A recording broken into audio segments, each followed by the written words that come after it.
don't have your phone with you? No. How do you exist? I mean, in the other room. But at all times. Like, yeah, crazy. All right. Ready to go? Mm-hmm. Okay, let's do it. Well, welcome everybody to episode number 61 of the Goulet Pencast, where fountain pens are still a thing. I am Brian Goulet. I'm Drew Brown. And we're here together again. Yay! Together again. Is that a song? It is. It's from Muppets Most Wanted. Oh, okay. I remember. It's been a long time since I've seen that movie. Probably 20 years, Drew. It's excellent. Yeah. Anyway, we're here from Goulet Pens, literally both here from Goulet Pens, to deliver this casual and informal, tangential and extraneous, superfluous and extemporaneous fountain pen show where we talk about what's going on at the Goulet Pen Company and in our fountain pen lives. In today's show, we're going to be talking about Drew's time at the San Francisco Pen Show, which is why we did not do an episode last week. We're going to talk about if gold nibs will avoid hard starts better than steel nibs. We're going to talk about what justifies ultra expensive fountain pens. If tablet technology, or just technology in general, I guess, will compare to the feeling of a pen on paper. And the perfect pen to give someone new to the hobby, and the ugliest fountain pen that writes so well you just can't deny it. So it should be pretty good episode, Drew. I'm excited. I'm excited too. All right, everybody, we're going to kick it off with some feedback. All right. Let's back some feed.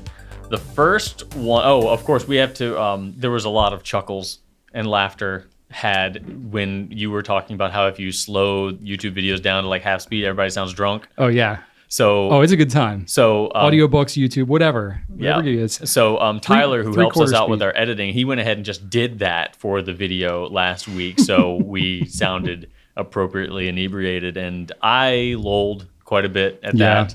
And I was like saying, dude, and like I was saying words that were really conducive to the drunk filter. So it really did. It will never disappoint. Pretty really much anybody you put at 3/4 speed is going to sound inebriated. It was pretty nice. Fantastic. But then Walter and Conrad in the YouTube comments both recommended that the half speed thing get done during our random rant about bumper pool. Oh, yes. And bumper pool. I went ahead and did that, and I was not disappointed because not only did it sound silly, but we already sounded dumb enough because we were like, boom, boom, boom, boom, boom, boom, but slowed down, I was like, boom, boom, boom, boom, boom, boom, boom. Like just absolute nonsense. That could be a little hack for all of our audience that just doesn't think that a 2-hour pencast is long enough. If you set it a slower playback speed, you can extend that time out even further. Oh my God. I'd hate to see their doctor's evaluation of their psyche after that one. That reminds me of like we were looking at board games and stuff because my kids like to play board games. They have there's all these different versions of Monopoly, right? Like so many of them.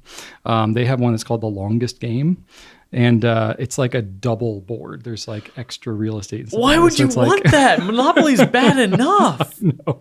Oh, that's what I was thinking. That's what I was thinking about. If you want the Pencast to feel like the longest Monopoly game, just put it on half speed. Board games give me anxiety. What? I can't do them. But dude, you're so like nerd-tastic. No, like, God, board games just slay me. The thought of sitting still at a table with a bunch of people, not being able to do anything else but wait for turns, look at cards, and this is where you need a Rubik's Cube. Oh God, you gotta have like something to fiddle with. That just, I can't do it.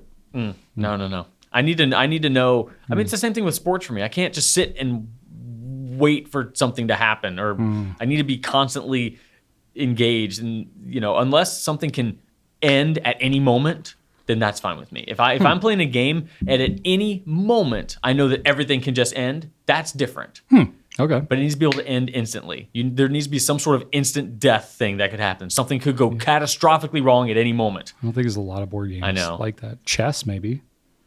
No, that's gradual. You know when you're about to lose. Like if you're any good, if you suck, then you. Well, no, I guess you could get checkmate after like not losing a lot of. Oh yeah, that can happen. At any I don't think point. I'm that good at chess, so when I do play, anyway, it's easy to get surprised. Anyway, well, you that Monopoly's upsetting. Anyway, and then Eden wrote in as well and said, "Hey, Brian and Drew, I just wanted to say thank you for keeping those incredible videos. Okay. I remember when I just got into fountain pens around 2019, Brian videos on 101 videos trying to say the Brian's grammar. videos Grammar's a on little off, Fountain Pen that's all right. 101 got me more curious and more passionate about it, especially that I didn't have anyone I know that loved this. So thank you.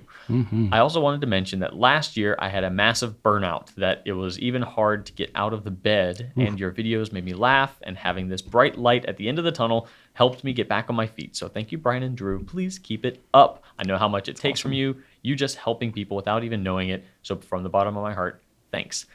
Thank you, Eden. We will not stop as long as you keep listening and watching and putting up with all of the random stuff that you have put up with thus far already. So There you go. yes, we treasure the opportunity to be a tiny little bit a part of your burnout recuperation. And Lord knows you're not alone. A lot of people are feeling that right now. So oh yeah. Sometimes you just need to talk about fountain pens. There you go. Or hear other people talk about fountain pens. Why not? And just listen about it. I got some feedback from Riley. Oh boy, it's got pronunciation things happening. Riley says in Polish, fountain pen. This is in response to you learning about the other languages. And you what said that translates. in most languages, fountain pen translation has to do with the reservoir. Right. Or the fountain. Or some version of that, yeah. So in Polish, fountain pen is called, I'm going to butcher this, but pioro wieczny. Nailed it. Which roughly translates to eternal/everlasting pen. Since as long as you fill the reservoir with ink, it will last you forever. So there you go, kind of in that same Forever pen. vein. Yeah. Taemin says in Japanese, it's called a 10,000-year brush. That's cool. That's pretty rad. That is cool. I like that. I guess because metal mash lasts much longer than the animal fur of traditional writing brushes. So that's pretty cool, Taemin. And then Lurking Mammoth said, for podcast 100, Drew should fell a tree and Brian should clean all but 3 of his pens. Maybe it's a small tree. I don't know that either of us wants to commit to that. I like the idea. You would be so disappointed at my felling a tree approach. You'd be just like, why are you just chopping in one direction? And why are you chopping it like 3 feet off the ground? What are you doing? It's a whole thing. There's like tree felling fail videos. There's a whole series. As long as the tree comes down, did you really fail though? It can fail, believe me. It can fall on you. It can fall on your car, your house. Yeah. I recently saw a video where a tree fell and then I think oh my gosh, what did it do? It somehow launched a guy up into the air. He wasn't on the tree or anything, but I think that no, it fell and then like scooted back somehow and then catapulted the guy up and just. Yeah, there's a whole process. I ain't messing with no trees. It's logging is one of the most dangerous jobs. All right, but how much effort right now with your pens as inked up as they are? How much effort would it take for you to clean every pen but 3? It wouldn't be so bad because I've recently few? gone through and done a whole bunch. Yeah, I have maybe a dozen or dozen and a half. Oh, so probably be more work for me to fell a tree then. You would, yeah. Dang. Definitely more hazardous. Who would be able to do it quicker though? How long would it take for you to clean all your trees? It depends how. Clean all your trees. Clean all your pens. It depends. It depends how safe you're trying to fell your tree. In theory, it would be way faster for you to fell a tree because it doesn't. Take that long. Not me. You haven't seen how inept I am at tree felling. I don't know. I kind of want to see it now. It depends on the size of the tree too, I guess. That's true. Yeah. Anyway, good suggestion, Lurking Mammoth. I don't think we'll do that, but it's a cool idea. That's a great idea to ignore. All right, that's all we got for feedback. Let's talk about some new stuff. Oh, yeah. All right, so some new stuff. We have a couple of Monteverde regattas. We were supposed to get one in, and then the other color is supposed to be a couple weeks from now, but they both showed up this week, so that's kind of cool. So we have 2 colors. We have an orange and carbon, which is definitely like a Halloween color. Like, actually it looks pretty tight. Yeah, perfect. Side note, Rachel and I were at Target yesterday, and it's like full on Halloween mode there. And I was like, yeah, it's Labor Day, because this was earlier this week from when this published. I was like, it's Labor Day, and yeah, it's like full on Halloween costumes. Everything is out. And I was like, they're really dragging this one out now. It's much more marketable than Thanksgiving, I guess. Yeah.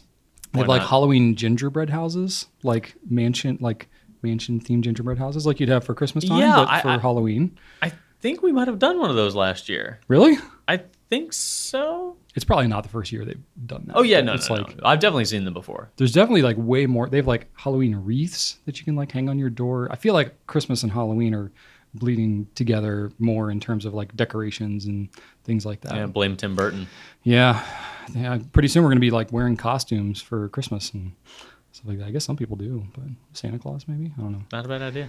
Anywho, this has nothing to do with the regatta other than it's black and orange, but it's pretty cool. $80 for that pen. And then they have a blue and yellow one, which is a very different color scheme than the black and orange. Fact.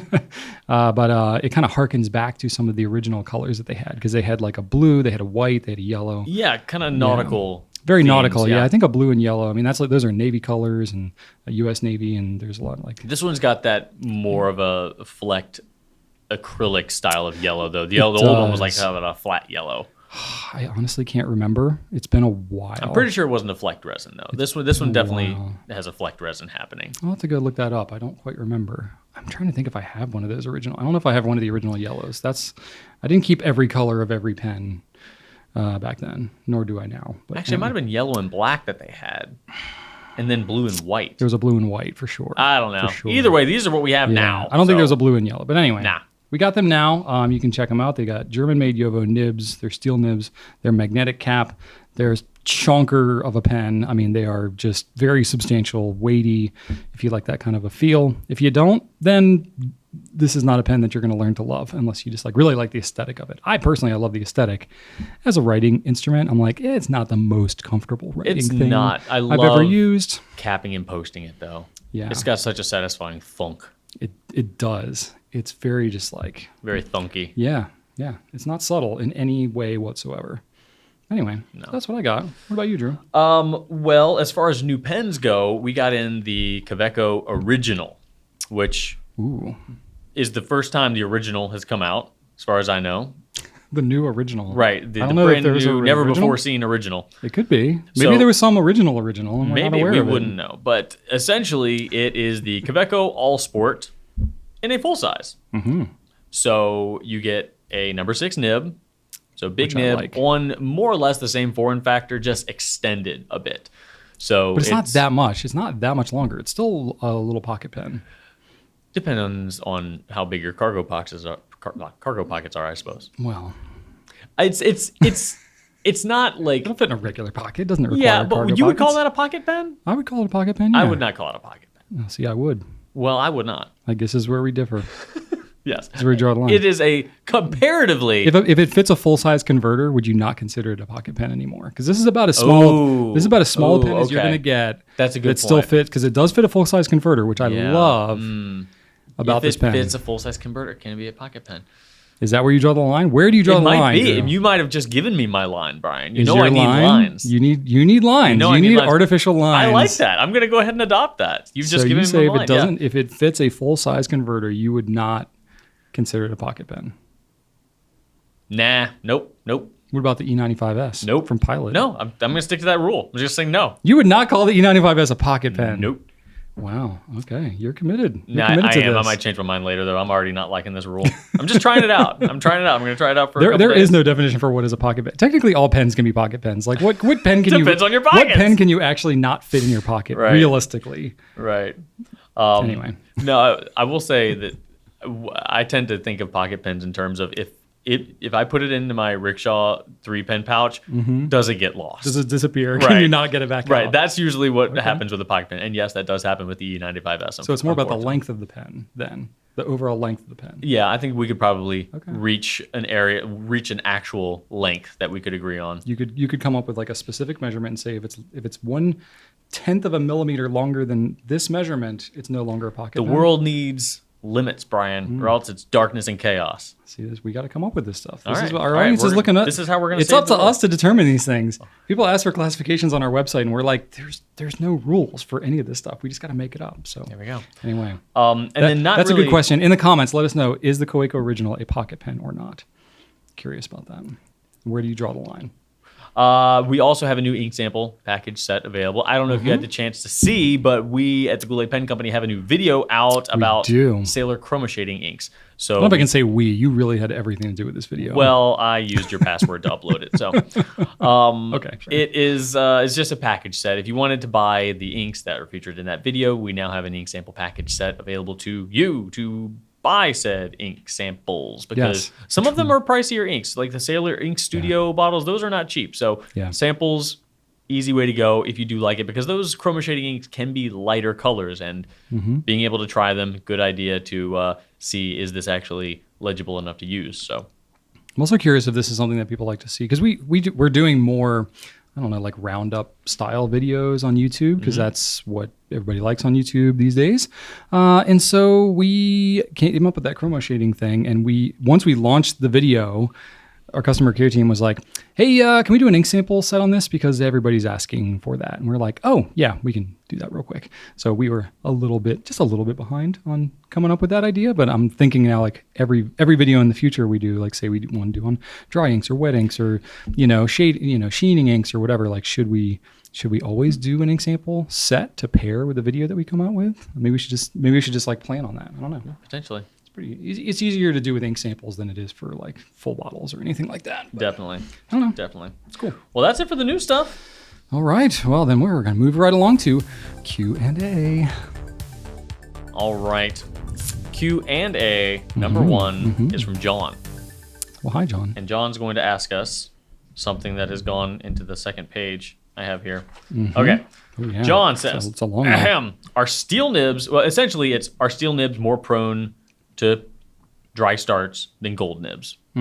That's the gist of it. John goes on to say that he's got basically a gold nib that always writes and a steel nib that doesn't always write. Same ink, same everything else, but his gold nib seems to be more reliable. And he wants to know, is that because it's gold, that it is more reliable? Well, that's a good question. I thought it was too. Well, that's probably why you put it on the sheet, didn't you? And you're like, yeah, I want Brian to answer this because I don't want to have to answer it. I noticed you have no notes on this one, Drew. I guess you thought I was going to. When I got into the document, I already saw quite a few. You're like, oh, Brian's got it covered. Yeah, you're good on this one. So this is not a deep dive question for me, but I'll say the answer to this one is not necessarily. That's just a different version of me saying it depends. Correlation is not necessarily causation in this case. I would say gold nibs are more expensive, so you would expect that the QC would be higher on a gold nib. There's more probably handwork that's done. I'm kind of what's the word? Gesticulating. I am gesticulating with my hand for you podcast listeners. I'm spinning my hand in circles as I'm trying to think of the word. It starts with a G. I'm generalizing. That's what I was trying to think of. I'm generalizing by saying that there's probably more handwork done in the tuning of a gold nib than on a steel nib. I can't say that 100% universally, but that's generally the case. And so, that's surely a factor, but it's not necessarily the case that all gold nibs will be better at, avoiding dry starts than all steel nibs. What gold nibs will do for your pen or for your writing experience is the softer metal of the gold will give a little bit more than steel, all else equal. So you'll have a little bit of flexibility in there so that your tines might spread apart just a bit, so that as you're writing, if you are having a pen that tends to write dry, you will actually have a little bit of an increased flow with some additional pressure there with a gold nib that wouldn't necessarily be there for a steel nib. So I think it will maybe compensate a little better for that if there is any reason, whether it's paper, ink, or just the tuning, the grind of the nib, or your hand, positioning, or anything like that, that would contribute to a dry start. A gold will compensate for that perhaps a little better than a steel nib, but not necessarily like universally.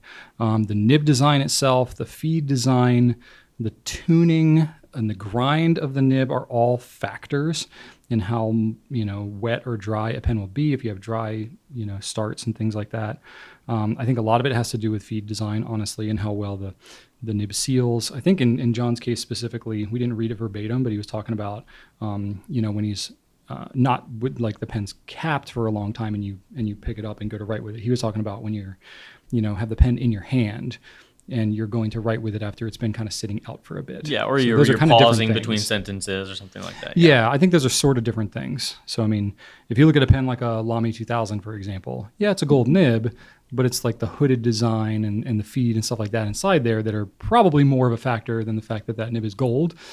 So I think there's probably a lot of things that contribute to that. That don't necessarily have to do with the gold per se. But I would say in general, yeah, it's probably true we hear less issues of dry starts and stuff like that, except with baby's bottom. That's the one thing where gold can really mess you up, because sometimes in order to keep them smooth, since the tines can be a little more flexible, some manufacturers may over polish them a little bit, which in the right combination of ink and paper can actually cause the gold nibs to have more starting issues than your steel nibs. But again, with a little bit of pressure, it'll usually get it flowing again. So even that you can sort of compensate for it a bit. So it's not like a universal answer, but I would say that, it's probably safe to say somewhat that steel nibs may struggle a little bit more, but it's not a total universal thing. And you shouldn't think that something's wrong one way or the other. Just, generally speaking, if you get gold, you'll probably have, slightly less of these issues. Yeah, and I do agree with everything you said, but the first part in particular, I'd like to just kind of reemphasize where Brian mentioned gold nib pens are just like one of the additional markers of one of the more high quality themes of writing instruments. Like once you get up into the hundreds and hundreds of dollars, yes, gold nibs are definitely a bonus, but they're indicative of an array of things that are leading to that higher price a lot of the times. Not all the times. Like you said, it's like an indicator, a causation kind of deal. So it's more symbolic. Like if you are going to look for a pen that has a gold nib, you can usually expect a higher degree of handwork and quality across the board in other areas too, and all of which might contribute to a better writing experience, better seal on the cap, better design feeds, all that sort of stuff. So gold nib by itself is only one of many variables that it could affect to flow and hard starts and dryness and all that stuff. No, one factor I just kind of picked up on this as you were talking here, but he mentioned the ink that he's using is Diatramentis Archive Black, which I believe is a pigmented ink. So that also is probably contributing to his experience, even though he's using the same ink on both pens. That's a higher maintenance ink. It's a higher maintenance ink, yeah, that you're going to have a little bit more maintenance, especially it's like when you first ink up the pen, it might be fine one way or the other. But if you're writing with it a bunch or, over time, some of that pigmentation might build up a little bit in the feed, and you might start to see some flow issues over time if you're not cleaning it, frequently. So that could be contributing, still doesn't 100% explain, the difference between the two. But I think this is probably contributing to the fact that because you got a gold nib, maybe that can open up a little bit and let increased flow. That's probably helping with this specific ink and other pigmented ones like that. Because I know if you have like flex nibs and gold nibs and things like that, those pigmented inks will generally tend to be a little less fussy in some of those. So a lot of different factors here, but got an opportunity at least to talk through some of them. Like most things in fountain pens, there's a lot of different things going on. But anyway, let's move it to the next question. This is from KC2NPU, and this question is for Drew. Oh, you got notes. You got notes for days on this one. I got notes. I'm saying some things. All right. So, expecting a super definitive answer on this one, Drew.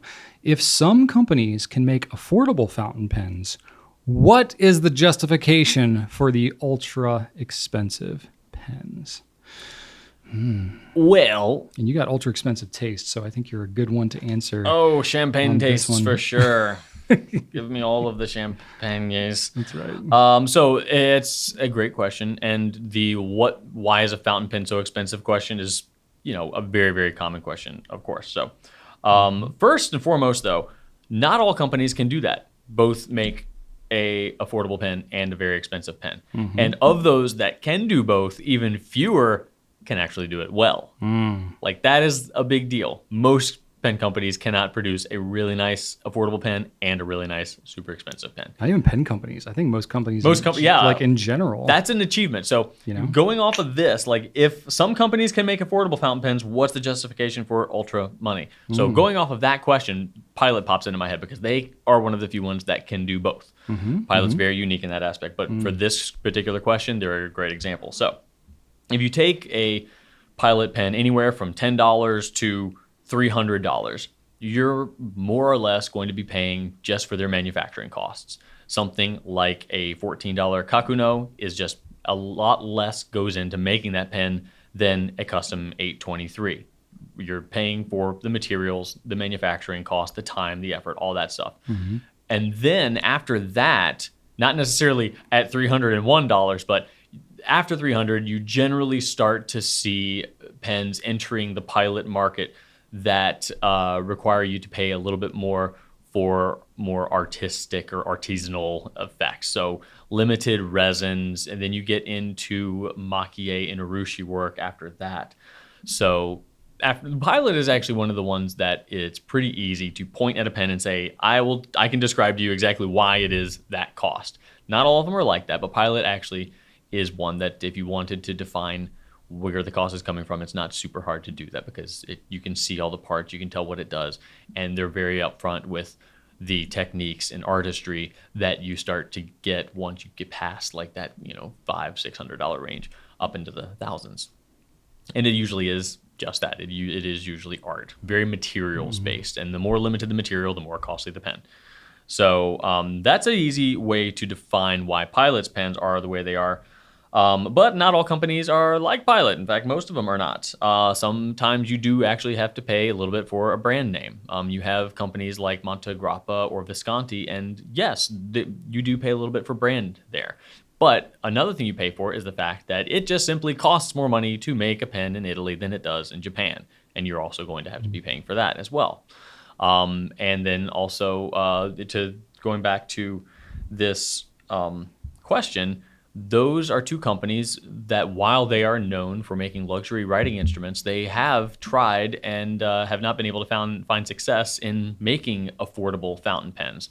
So and that's no slight against Montegrappa or Visconti, they're not working with the same resources that a company like Pilot is working with.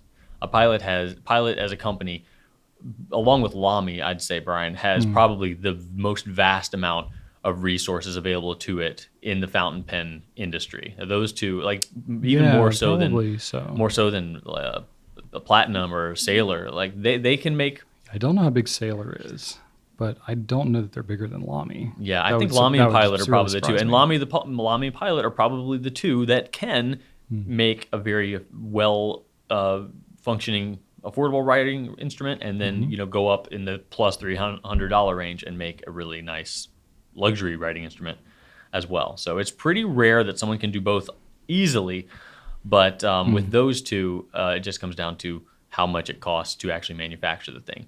With Pilot, it's usually more easily defined. With Lamy, it gets a little hazy because some of their more luxurious pens are, I guess, a little bit more experimental in their design approaches. Well, they don't have a lot of very expensive pens. Like they don't have as extensive a range as Pilot does. No, but like when the first thing that pops into my head is the Dialogue Urushi. Like there's a lot going on there. That's kind of an anomaly though. It is, but it's a very Lamy thing. They're trying something really out of the box, very design conscious, which is not something you'll see from Pilot. Pilot is not a company that you will ever see put.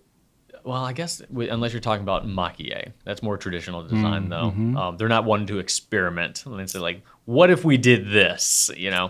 Lamy definitely does that. Like, why not have a pen that's just not really a shape that any other pen has ever been? You won't see Pilot doing that. Yeah, Lamy is unique in that respect. They've got all kinds of like design awards, and they've got that industrial kind of look. They specifically hire people outside of the pen industry to design many of their pens. That's something they take a lot of pride in. So I do think they're unique in that respect. For sure. I mean, Pilot's done a lot of innovative things over the years, and they certainly have a lot of engineering and stuff, but they take a different approach to it. They're a little bit more risk averse, I think, than Lamy is. Oh, it's hard to say. Pilot seems to have sure things, except for their converters. Well, yeah, you're talking about that Con 70, aren't you, Drew? I mean, any of their converters, really. I love Pilot. They'd be perfect if it weren't for their converters. Well, I can't argue too much on that. Yeah. So are you? Is that what you want to cover? I feel like I'm buttoned up. Covered? Okay. I would say, it's not just the pen world, but it's pretty much like anything else, like any other product category that you would think of. There's going to be really affordable things and really high price things. I think most ultra premium prices, whatever arbitrary dollar amount we would put that on in the fountain pen world, I would say maybe, I don't know, $1,000 or more. I mean, it gets pretty interesting to justify pens in the $1,000 plus price range. You could argue even $500 plus. Absolutely. It's pretty tough. It was funny because like I listen to the podcast Office Ladies. Oh yeah, love You know? Office Ladies. Yeah, big fan of The Office and all that. And they actually mentioned a couple of weeks ago, they mentioned the Pen Addict on there, which I thought was awesome. And Angela Kinsey was on there talking about like, yeah, they even have some really expensive pens, like $12. Oh man, can you imagine? And it was just like, yeah, that's a different perspective than than when you're kind of in this fountain pen world. But it's kind of like anything else. Like if you start to get into like watches as an example, I mean that puts pens to shame in terms of when you talk about premium and all that kind of stuff. So I think fountain pens are interesting because it's very enthusiast driven. Like I don't think you end up, I don't know, I guess you have premium pricing, but you're not necessarily into like your traditional luxury goods. You know, luxury is a category of goods that in like the economics space is talked about in terms of like designer clothing and handbags and really expensive like exotic cars and watches and that kind of stuff. You don't really hear like fountain pens coming up. No, I would those put kind of fountain things. pens in the same line as knives because they are Yeah, also tools. okay. Yeah, you yeah, can yeah. get really crazy expensive knives, Yeah. but they're also still used. Okay. So yeah. you could get a crazy, like amazingly rare steel that will that's a hold good an analogy, edge yeah. super long, and then but you're always using them.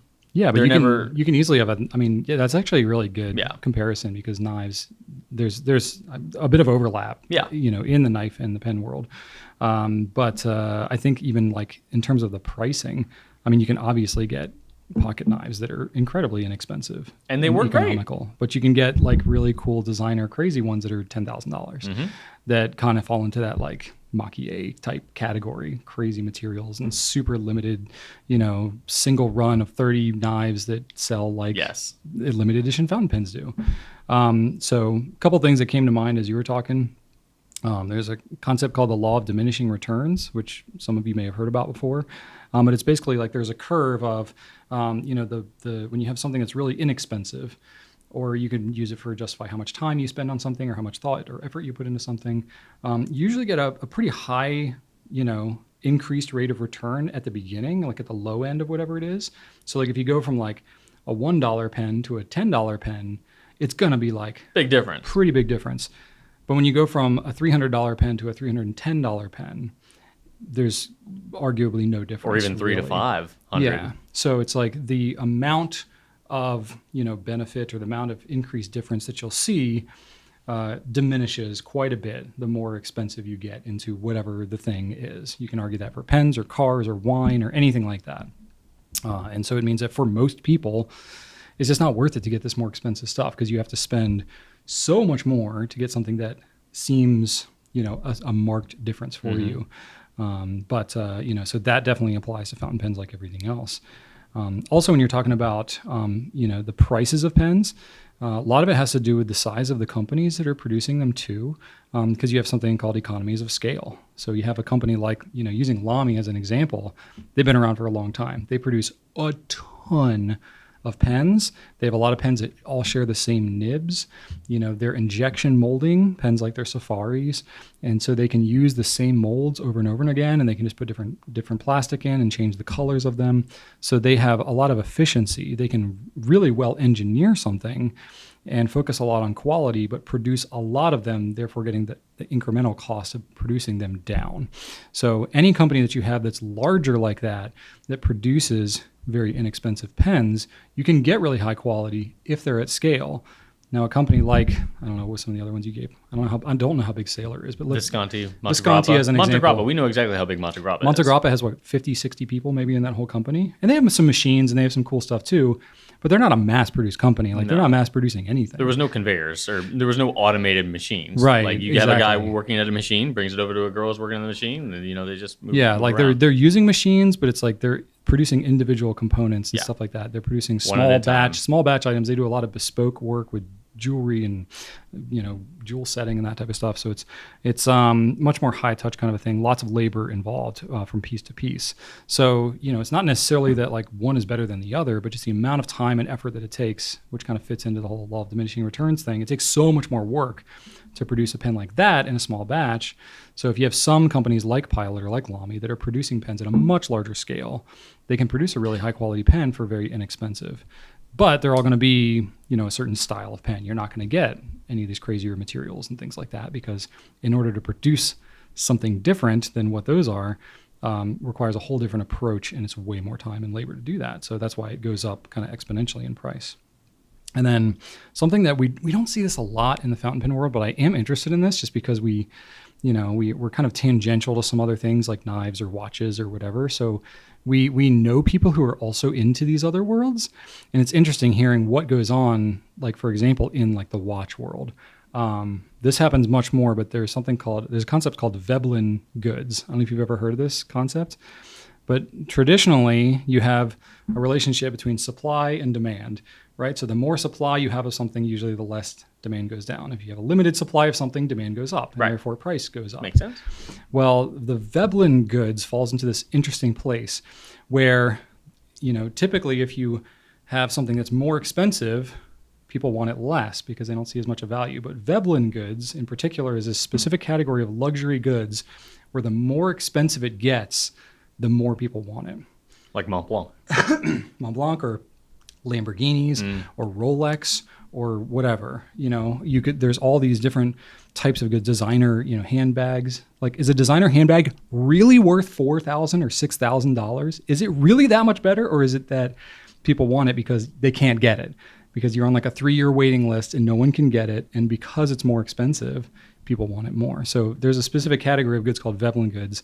I think you could argue that maybe some pens could fall into this category, like Mont Blanc being one brand that, they're part of Richemont, which is like in LVMH. That is like Veblen world right there in the designer brands. So I would say Mont Blanc does tend to fall into that with some of their stuff. But this happens, I think, way more in like the fashion world and the cars and these types of things, where the price just goes up so much, and they can pretty much charge almost whatever they want. I don't think that happens much in the pen world, but I think there is some a little bit of that bleeds over, just because I know from some of the manufacturers like Monograppa and some others, Visconti even, where they deal more with some people who are kind of in those worlds. Sometimes actually like these like really expensive, pens that are like $4,000 or $5,000.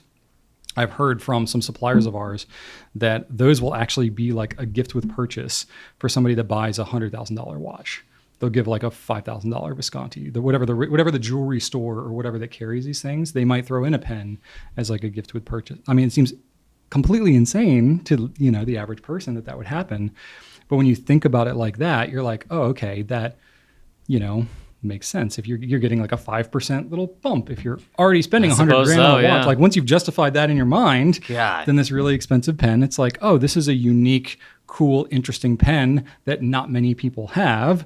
That kind of falls into the category of a Veblen good. So yeah, it could be that your average fountain pen enthusiast doesn't find these pens appealing in any way, but for those who are very, very, very select group of people that may fall into this kind of like Veblen good category, maybe some of these ultra premium pens could be desirable in that world. But yeah, I don't really know who those people are because we don't deal in that world. But yeah, I can't think of any particular pen that everybody would pay for no matter how high it got. Like I feel like fountain pen people are way too discerning to. I don't think so. I don't think so. I think there's a lot of other branding and other promotion and things like that go along with it. Mm-hmm. That's actually what you're buying, like the name brand, the exclusivity.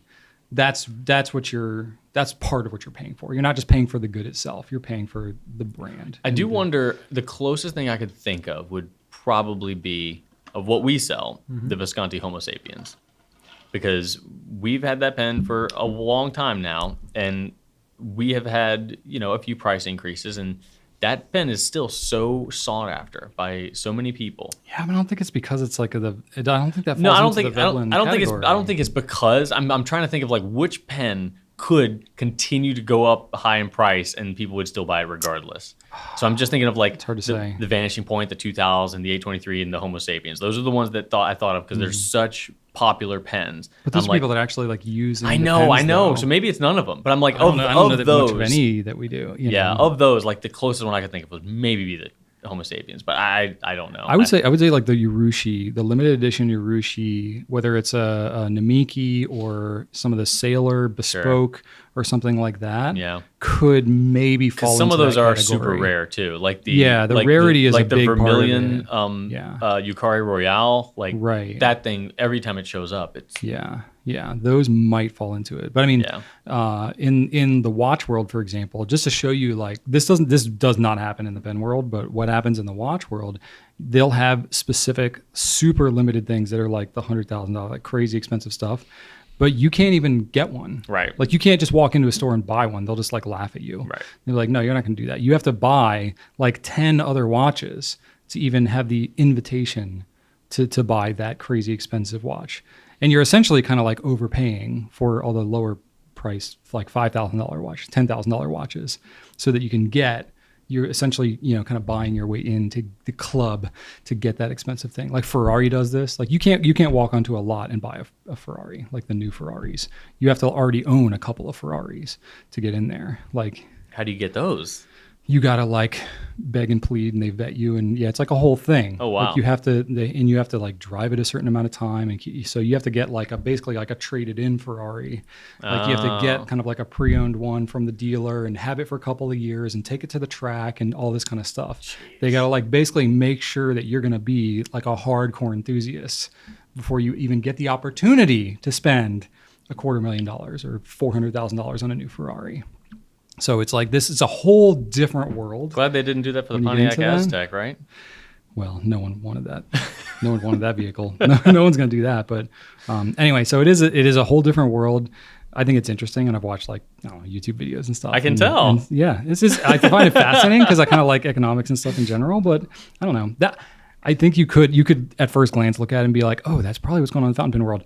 In our experience, no, not really. We're not dealing with like ultra exclusive people. We have no like thing that's like, oh yeah, you have to have certain pens before you can buy the whatever thing. No, ours is always first come. Especially not our customers. Like maybe there might be a fountain pen store out there somewhere that has those type of customers. We don't like. No, ours. we don't. We have vendors come in sometimes and we ask them, can you eyedropper this? And they look at us like we're insane because I'm like, what? People are gonna ask. They're like, who's doing that? Like, we're like, only your customers ask. No one else asks that. I'm like, what? It's true.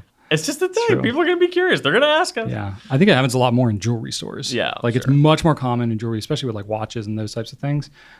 Some of the pens we sell are also sold in jewelry stores, but those are not to pen enthusiasts. Right. They're to watch people or whoever, that are also think that a really crazy looking pen is something interesting to carry. But I don't know who those people are. Anyway. Moving along. All right, we got a third question. I like this handle. I know, I bet you do. AT, the Speed Cuber.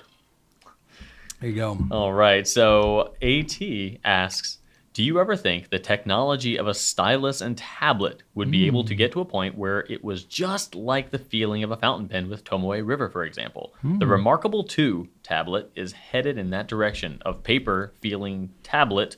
And if so, what do you think this would do to the future fountain pen enthusiasts?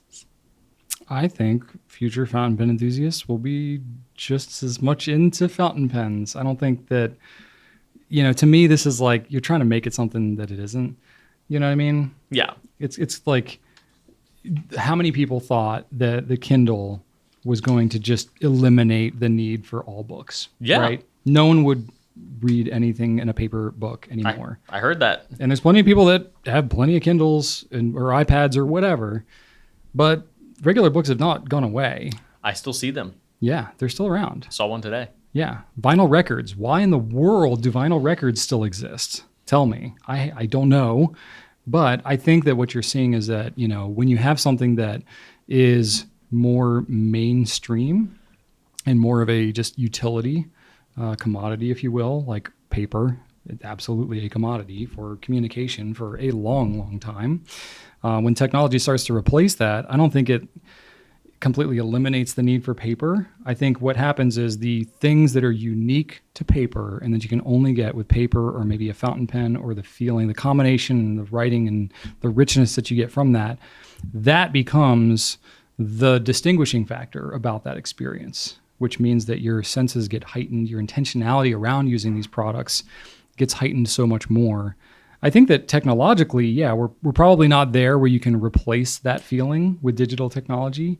I think that we'll reach a point where you could replace the exact feeling of a fountain pen on paper, but I don't think it's going to be economical to do so. Sure. Because it's not going to be a broad enough appeal, because there's not enough people that are going to be, looking for that necessarily, because most people just don't think about the feel of a pen on paper enough to make sense to go through all that engineering to create a product around that. I think the commodity of communication, whatever that format is probably already surpassed the writing down of words. It's like if you can do a speech or a video or something instead of typing or writing out a word, like we've already passed that. So there's going to be some technology that comes along to emulate some of that kind of paper feeling almost as a novelty.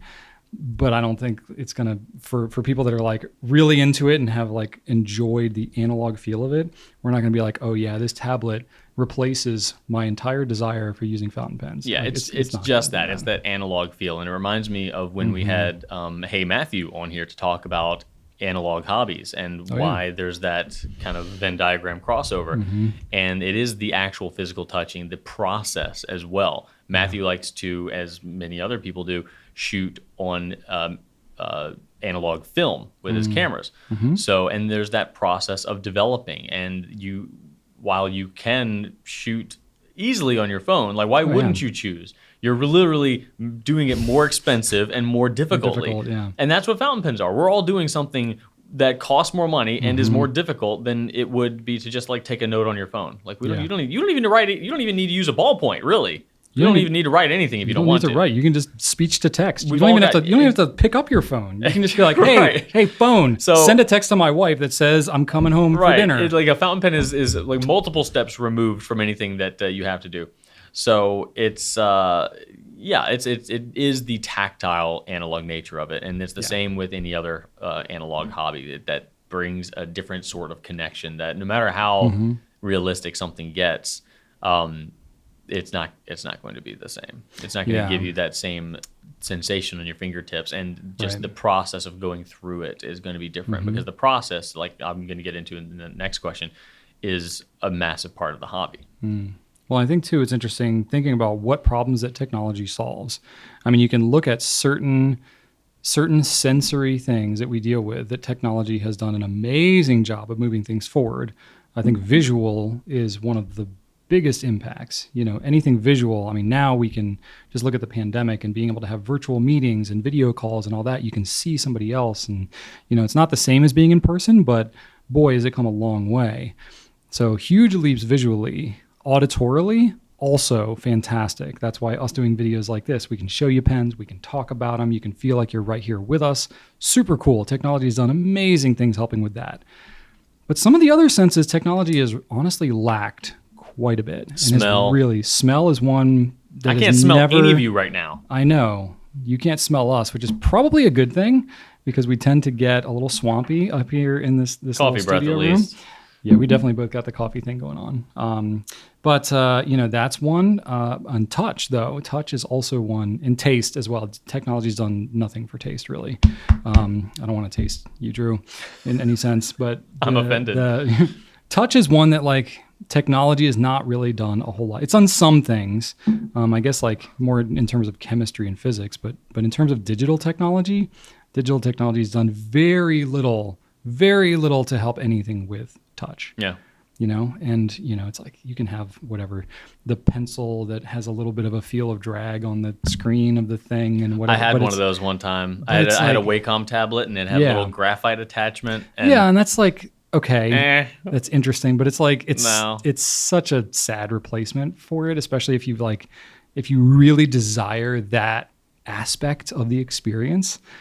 I think the technology is always going to feel lacking. I did like it better. It was my preferred tip Sure, on the sure, tablet. sure. But I didn't feel like I was writing with a pencil. Like not for one moment. Right, exactly. that didn't enter my brain. I just liked it because it was less slippery. Or if you're an enthusiast who's like doing, especially if you're doing like artwork or something, it does something different. It accomplishes something different, So I'm not saying that like it doesn't have its place or whatever, but I think it, if anything, it will help to complement fountain pens, not eliminate them or replace them or anything like that. And I think we can look back on 13 years now of doing Goulet pens with, how many people who, when we first got into this industry, how many people thought like, I don't even know if fountain pens are going to be around, this generation is not even being taught how to write anymore and blah, blah, blah.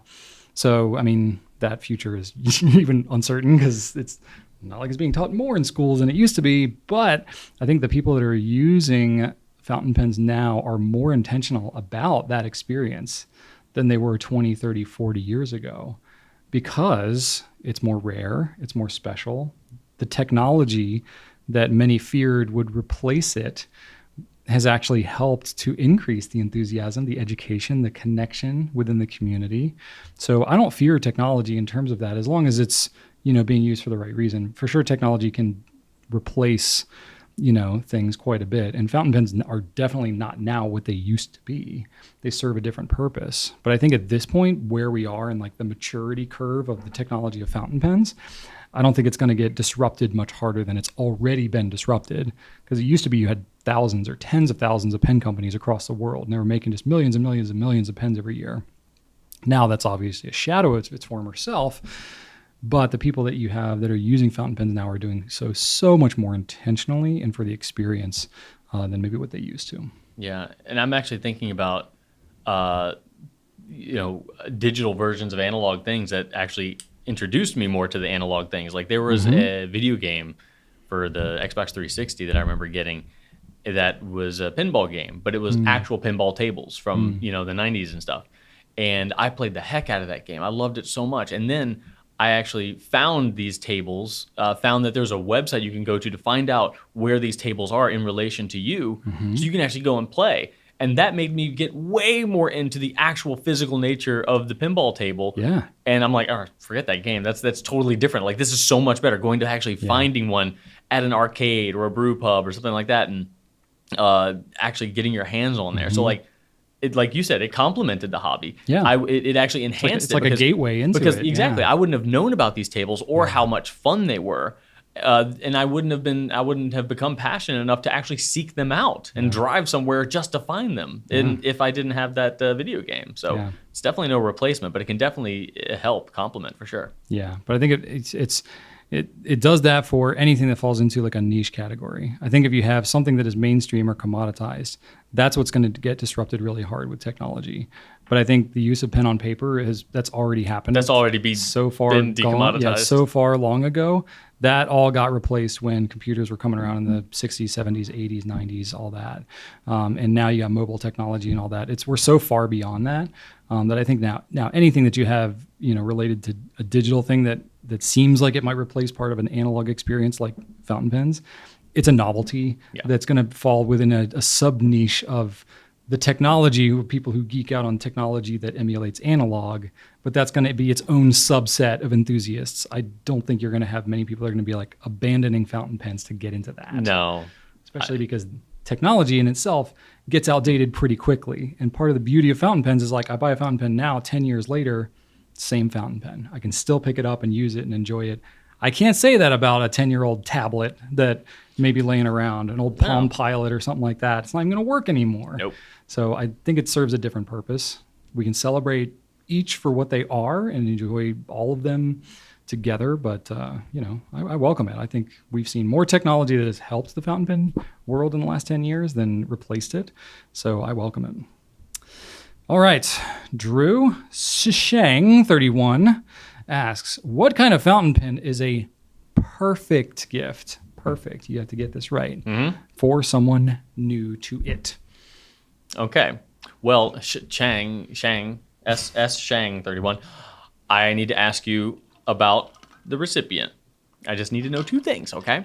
I need to know whether or not they are the type of person that is a little bit more pragmatic, just wants, or you think they might want a better writing experience, a more just enjoyable writing experience, or if they are prone to nerding out about some things, more of a hands-on, tactile enjoyer of hobbies, because I would give you two different answers. If we're going with the more pragmatic, down-to-earth, grounded person who you just want to provide an excellent writing experience to and say like, hey, this is what fountain pens can do for you. They write better. They're more enjoyable to put pen to paper and just do everyday stuff with.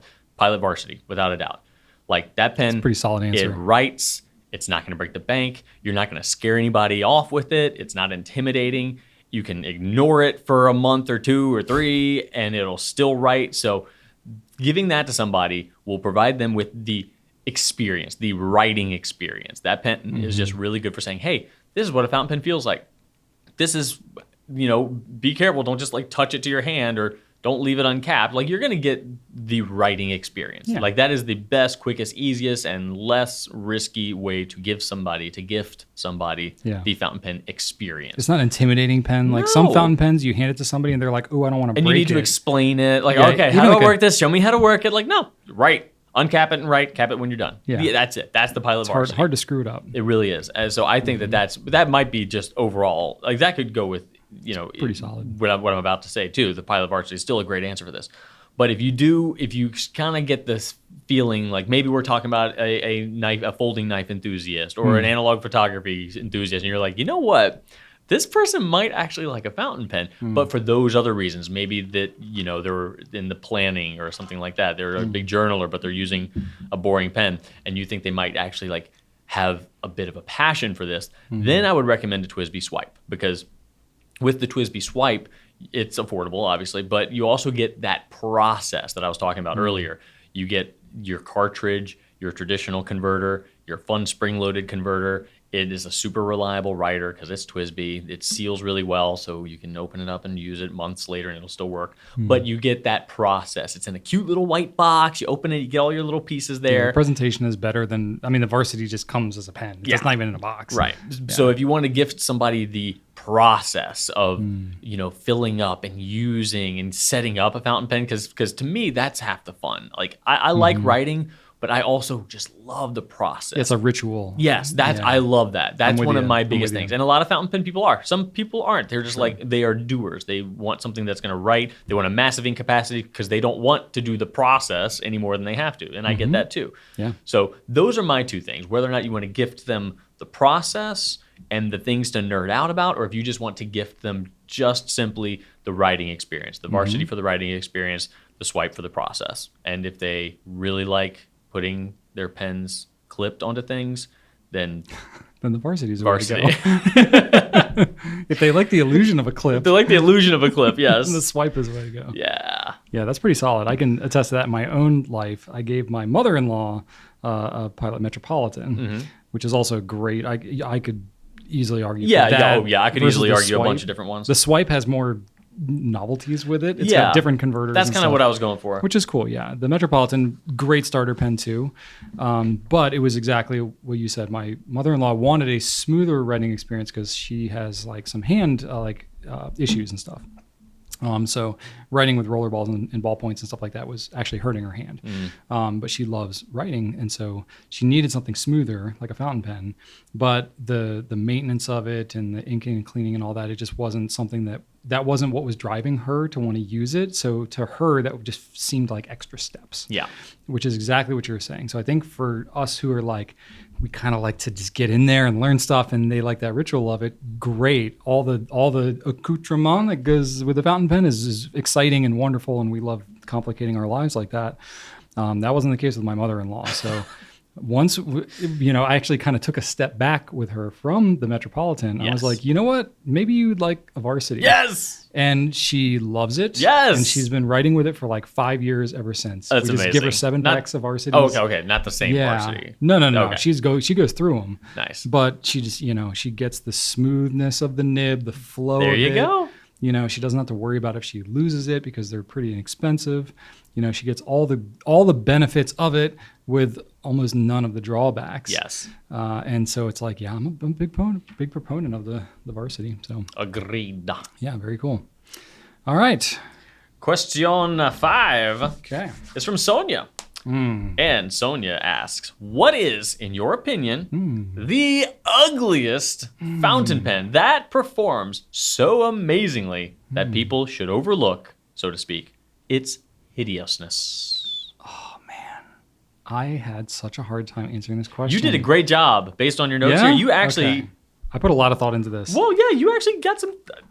I'm proud of you. Thank you. It seems definitive. We'll see what you say, but so far, so good. I don't know. It was very much of a work in process. These aren't your kids, Brian. You can call them ugly. Yeah. No, that's fine. No, honestly, I was surprised at how hard of a time I had finding pens that I really thought were ugly. I mean, I have my own preferences and stuff like that, but I was... It says, in your opinion. Yeah. And that's fine. I'm not trying to like skirt out of the thing, but I was really trying to think of like, what pens do I like truly find just repulsive?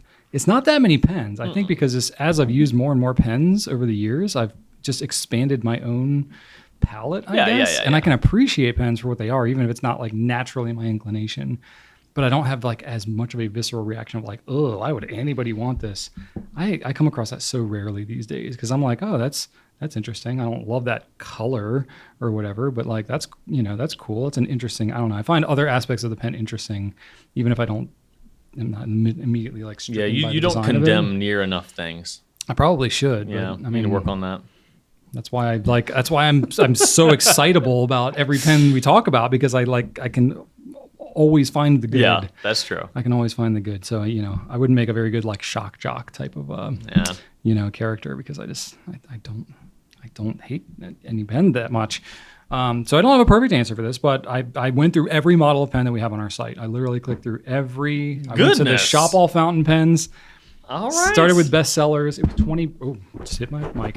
It was 25 pages on our site that I went through. I didn't click through on every color. So there might be like a color of a certain pen that I'm like, oh, I don't like that color. I tend not to like pale pinks or like pea greens and mustard yellows. I tend not to like those as much, just personally, but none of them I find are like repulsive. So, I mean, there's probably colors of pens that I could argue across a lot of different models where I'm like, oh, well, I mean, you could just as easily not get that color. There's other color options. So I tried to limit my answers to ones where pretty much you have no choice but to get one that you might be ugly or might be considered ugly. So it's either like the model, the design itself that's ugly, or it's only available in colors that are pretty hideous. Okay, you still haven't named one pen yet. I'm getting there. Okay. Setting the stage. All right. Setting the stage for you. Okay. So I put the Pilot Parallel. It was kind of the one that came to mind. That was the first thing that came to my mind too. Really? Yeah. Because I mean, there are pens that are uglier, but this is which ones are ugly and perform really well. Yeah. Because there are some pens that I think are ugly. I'm like, I also don't like the way they perform. That's true. Probably that's Parallel. I probably would have had an easier time just being ones like I don't think this is that great of a looking pen, and I would not advocate for it unless you. Parallel's a good one though. The Parallel is definitely a good one. Parallel, yeah, and it's fine. I'm not like vehemently opposed to it. But for one, I'm not a big fan of calligraphy shaped pens. I don't understand why they need to be so long. Like the Lamy Joy falls into this category as well. The Platinum Desk Pen. Like I get the aesthetic of what they're going for. It's more like the nib holder, like the pen holder or whatever you want to call it from like the dip pen world. That's the aesthetic they're going for. But to me, it's like, it doesn't have to be that. But how does that help? It doesn't. Like with I don't know. And it's not even like it's a heavy pen where it would do something with the balance or anything. Like the Pilot Parallel is such a light pen. Yeah. Having this big long weird back end to it doesn't do anything for you. It's just visually it's a longer, more awkward pen. Like it's hard. Like that's a pen that if I put it in my pocket, it is kind of awkward. Not a pocket pen. Like it's too long. Not a pocket it's too pen. Long. You can't put the cap on the back of it. Why would you need to? And also, like they changed the colors recently, and they didn't really make it any better. Yeah, and I'm trying to. So they used to have a gray body to them, and now they're white. For one, I'm not a huge fan of white-bodied pens myself. Anyway, mainly because they look dirty pretty quickly. Yeah. I'm not necessarily opposed to white, but it's just white plastic is going to look, especially when ink is involved. You can get ink on your Same fingers. reason I'm not going to buy white pants. Yeah. They're going to look bad real quick. Yeah. White 3/4 sleeve blazers, you know, it's like they had their day, but nobody's wearing them anymore. I mean, that sounds pretty cool. My dad, side note, my dad wore, this was in the 80s as I was a young child. My dad wore white pants a lot, and he always would drive me to like preschool or whatever. Always had just an open coffee mug. You see where this is going. If you've watched my videos, you know I gesticulate a lot when I talk. Probably on a weekly basis, I would knock into my dad's open coffee mug and spill it on his white pants. Now, I was 4 or 5, something like this.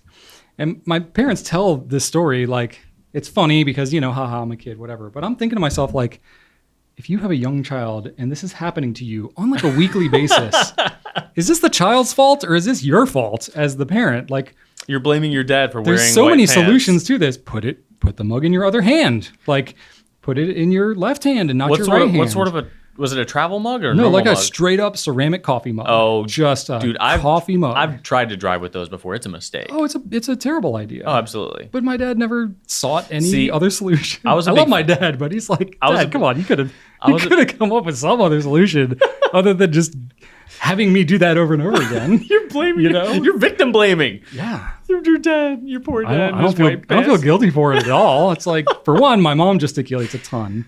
And it's like, I've inherited that from her. So you're talking in the car being like, I'm a young kid, and I'm just like, and I'm kind of fidgety too, so I'm like playing with the radio knobs, and I'm talking, and my hands are everywhere. That's funny. And knocking into my dad's Do you remember those mug. 80s travel mugs that were standard ceramic mugs, but they started really narrow and then flared out? Yes, that was like the solution to the travel mug, because you had this massive reservoir in the bottom, and it could splash around all it wanted to, but it's got a more narrow opening. So was that meant as a travel mug? Yeah, I thought it meant as like a mug you couldn't tip over. Like, both, like that kind of thing. Yeah. But then you couldn't fit in like a cup holder or anything. I don't think cup holders were as common back then. Yeah, I guess they weren't. Yeah. We had some pretty crappy cars when I was growing up too. I love the 80s. That is not one of the things that I would bring back is the 80s cars. No. And my parents had cars. They had used cars too. So it was like 70s cars that we were driving in the 80s.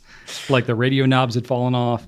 The ceiling stuff was like the saggy down. ceilings. We had to take like bent baseball cards and stick them up to keep the like. I've seen staples, not bent baseball cards. Yeah, we didn't use staples. Yeah, nice. No, we would just have like this big like poof of like stuff hanging down, and everything dry rotted too. Like whatever absolutely. Foam was in 80s cars just turned to dust. Yeah. There was the armrests on like my side of the car because my sister got her choice because I have an older sister. So I got the leftovers. My armrest fell off of the door at some point. So we just went like 2 years and I just had no armrest on like either side in the back. So I'm just like, arms are just hanging down all the time as a kid. It's like I was in the middle seat, but I was on the right side, you know? Oh, that's funny. Just the memories you have. Yeah. Anyway, absolutely. What were we talking about? Are we doing a Pencast? Ugly pens. Ugly pens. Parallel. Boy, we really took a left turn. Yeah, parallel's ugly, but writes well. What's your next one? Yes. But the parallel is one of my favorite writing pens. For sure. It's so unique. Like no other pen writes like a parallel. No. It's just so great value too. Great price point for what you get. Boy, do I wish that everything else about that pen was different. I like the clear grip. I like how you can see the ink flowing down into it. That I like about it. I will say it's probably one of the most popular hacked pens for that reason. Oh yeah. Because it's so unruly. Oh yeah. And people do take the grip section or just the nib and shove it onto other pens. Oh yeah. So I feel like BK's done that, right? Like hasn't he taken I think I might have hacked that. I think you can take an Opus 88 is the most common one. I think Opus 88. Interesting. I think you can cram one into an Opus 88. You get a big ink capacity on that sucker too. I want to say I've taken it and put it on a Metropolitan body before. That would be cool. I think you can do that.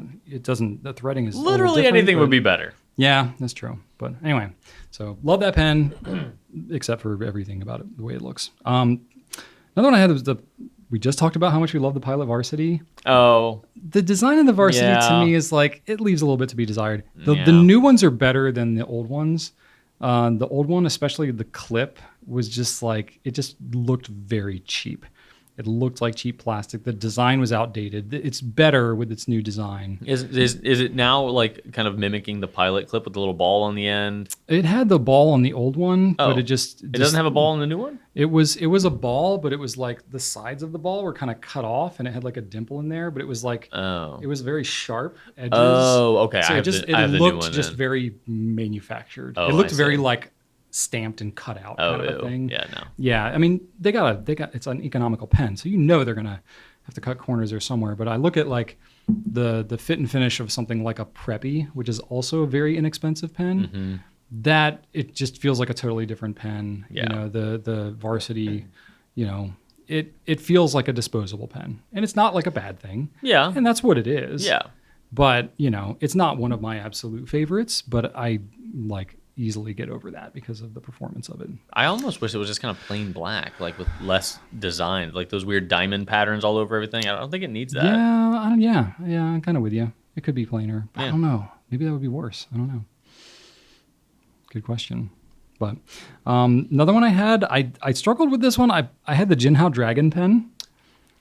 This one I struggled a little bit because it's like, to me, the ugliness of the pen is the appealing part. It's like the over the top design. But of the does it pen. perform so amazingly that people should I overlook think its hideousness? It performs amazingly at being a Jinhao. its design. Like the design is the part that is. So you're not talking about writing performance. I mean, it's okay, but it's the same nib and feed as on every other Jinhao. Mm-hmm. So it's like you can easily get that.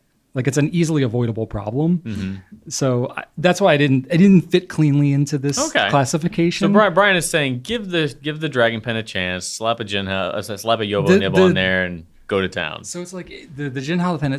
The Dragon is so over the top. It is, but there's nothing else like it. It's like a car accident that you just have to watch. You just like you can't take your eyes off it. You're like, this pen is like so bizarre and so over the top that I kind of love it for that reason. So it's kind of like initially it was like, whoa, what is this thing? And then you're like, actually, I kind of dig it. It's kind of like a 70s kung fu movie, you know? It's like or like a pair of golf pants, or like the what? Who was it? The curling team. I want to say it was like Denmark or something like that had like really crazy pants.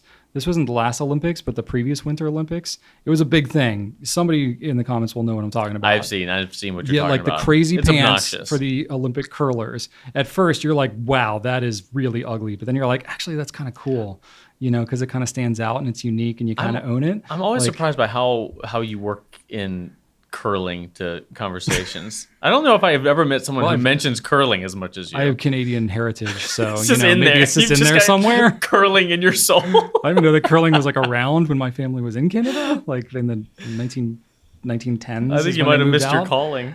I might have. Maybe I would be One of those maybe I'd be an amazing curler. I don't know. I don't know. I watch them doing it.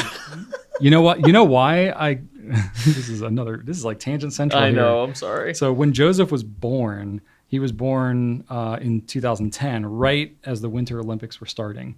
So Rachel and I were at home, new baby. We were working our business, but you know, we were up all kinds of crazy hours and stuff. And so we watched more Olympics than we've ever watched before because we didn't have cable, we didn't have all this stuff. So we just watched a ton of Winter Olympics.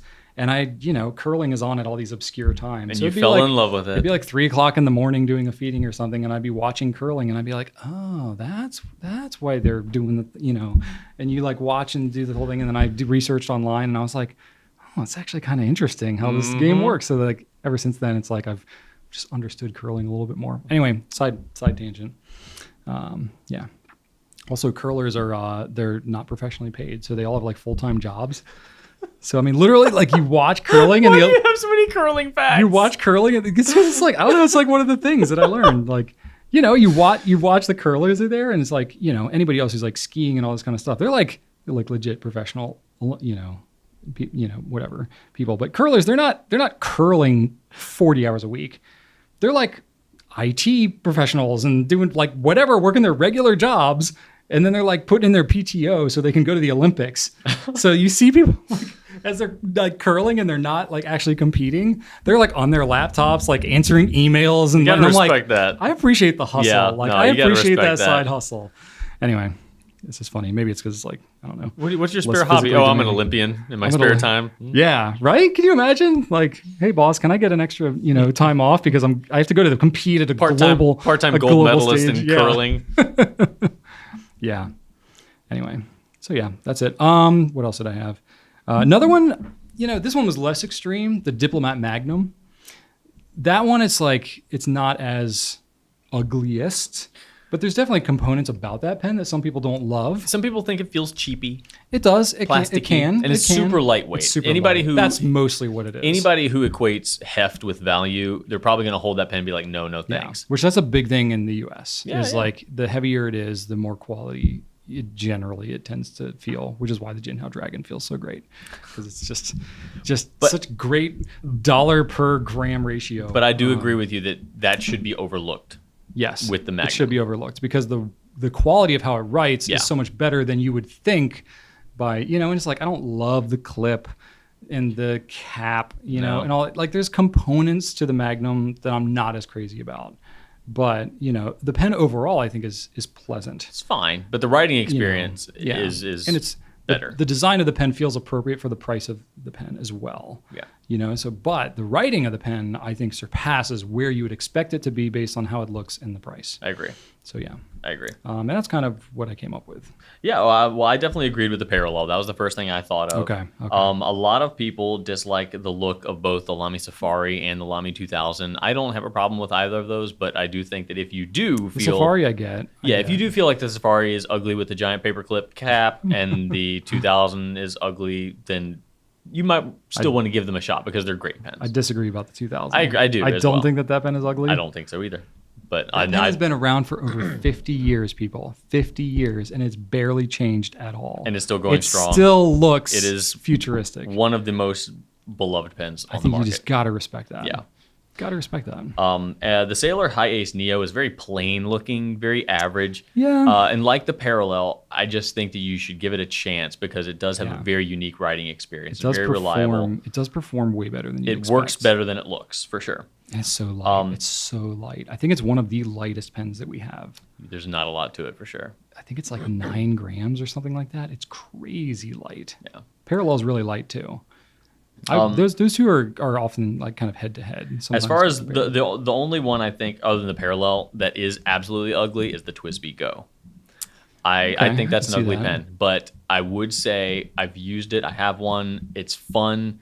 I don't like the fact you can't fill it from a sample, but if you have a bottle, it feels great. It writes well. It's reliable. It's resilient. It's everything that you would Super want. durable. Yeah, Yeah. it's everything you would want out of a TWSBI. you can string it up on a lanyard and wear it on as a necklace. Absolutely. a huge plus. I like to wear like it takes about 130 of them to wear as a Elizabethan collar. Ooh, I like is what that. I do in I my like spare that. time Or alone. a bandolier, maybe. Yeah, Some kind yeah. of something like that. Yeah, I like that. So versatility is a benefit as well. Mm-hmm. And then finally, I just wanted to say Benu. I have spoken to many people who their first impression of Benu was negative because the pens just looked far too ostentatious for their taste. They're like, I would never in 1,000 years buy one. And then one came along and they're like, oh my, okay, well. And then they took a chance, they got it, they loved it. They write really well, and you might see one that speaks to you. And if you do, go ahead and just follow your heart. Follow your heart to Benu is what I have to say. I will say they've come out with some more, Subdued. maybe not subdued, because I mean, I No, guess nothing that's about relatively. nothing about Benu is subdued. Yeah, they've come up with some designs that I think are more like the Euphoria and the Talisman. I think that their more body styles have been conventional better styles. as well. Yeah. Yeah, like the Briolette. I mean, that's it's like jewel shaped and very heavily tapered and all that. Yeah. That alone is, the actual material itself aside, just the shape of that pen is really unique and kind of obscure. Yeah. But having a more traditional one with a full-size nib and all that, like a Talisman, for example, those have proved to be more popular. Yep. So to Benu's credit, they've been, they went really extreme on the designs of the pens to really stand out, and they were a little bit fringe. And I think they've become more, I'm not going to say mainstream, but they've become more respected and more kind of conventional. Well, I think that a while lot of still that, maintaining their essence. indeed, I think a lot of that has to do with the fact that they're actually getting in people's hands, and Oh, yeah. when they get it in people's hands, they realize that this is a good pen. Like it's an objectively good fountain pen. And it's not just a wild looking fountain pen. Like in application, it works. So and they've responded to the community as well. They've adapted and made things that people are asking for, and we've given them feedback. They've responded. They've been great to work with for sure. Yeah, very cool. Don't sleep on Banu. Definitely don't. All right, that's all we got for Q&A this week. Now, Drew has done some prep for you to talk about San Francisco. So if you like to listen to him and less of me, now is the time. All right, Brian. I went to San Francisco. So I heard. They had a pen show there. They did. And I went to that. Did you get some Ghirardelli chocolate? No. Is there one? And have some rice-a-roni? Oh, that's a San Francisco thing. The San Francisco treat. That's right. No, I didn't. I didn't really see a lot of San Francisco. I went to San Jose for dinner one night, but I didn't see anything iconically San Francisco except for a tower of some kind. A tower. It was like some cell phone tower that is unique or special. Yeah, I saw it on a pack of rickshaw stickers, so I know it's a thing. Okay. It's a funky looking tower. Okay. Oh, and then the Salesforce tower. That thing's gigantic. You can't miss that. Oh, that's enormous. Not seen that. Yep, that's the thing. So anyway, what I didn't get as much footage as I would have liked to have, but I did take my phone and walk through the show and get some shots of some things. I missed some things that I wish I would have gotten, but I can at least hit some of the things that I have seen and I was able to get footage of. So we can just recap that real quick and then talk additionally after that. So there was an entryway room that was kind of like you just had to pass through. Actually, two of them. So there was like a little entryway room, another kind of middle room, and then like the main ballroom is what I recorded. So walked into the main ballroom, and right to your right was the Coles of London booth. Nice. So you had Visconti, St. DuPont, etc., not etc. And John Lane, the big homie John Lane was there doing his thing. He had some crazy St. DuPont pen that was like a skull with a top hat and glow-in-the-dark eyes. Oh, yeah. So that was there. But it was always nice to see John Lane himself. Oh, yes. He's been on these videos a few times. He has. He loves it when people go up to him at shows and ask him about being on our videos. Absolutely. He loves it. He definitely loves to text me after people recognize him and they're like, Are you Brian Goulet's friend? He texts you very kind words too, doesn't he? He does. He does. Anyway, Franklin Christoph, of course, was there. They had their long line of tables. My pal Kimberly was there behind the table. Always a delight to see her.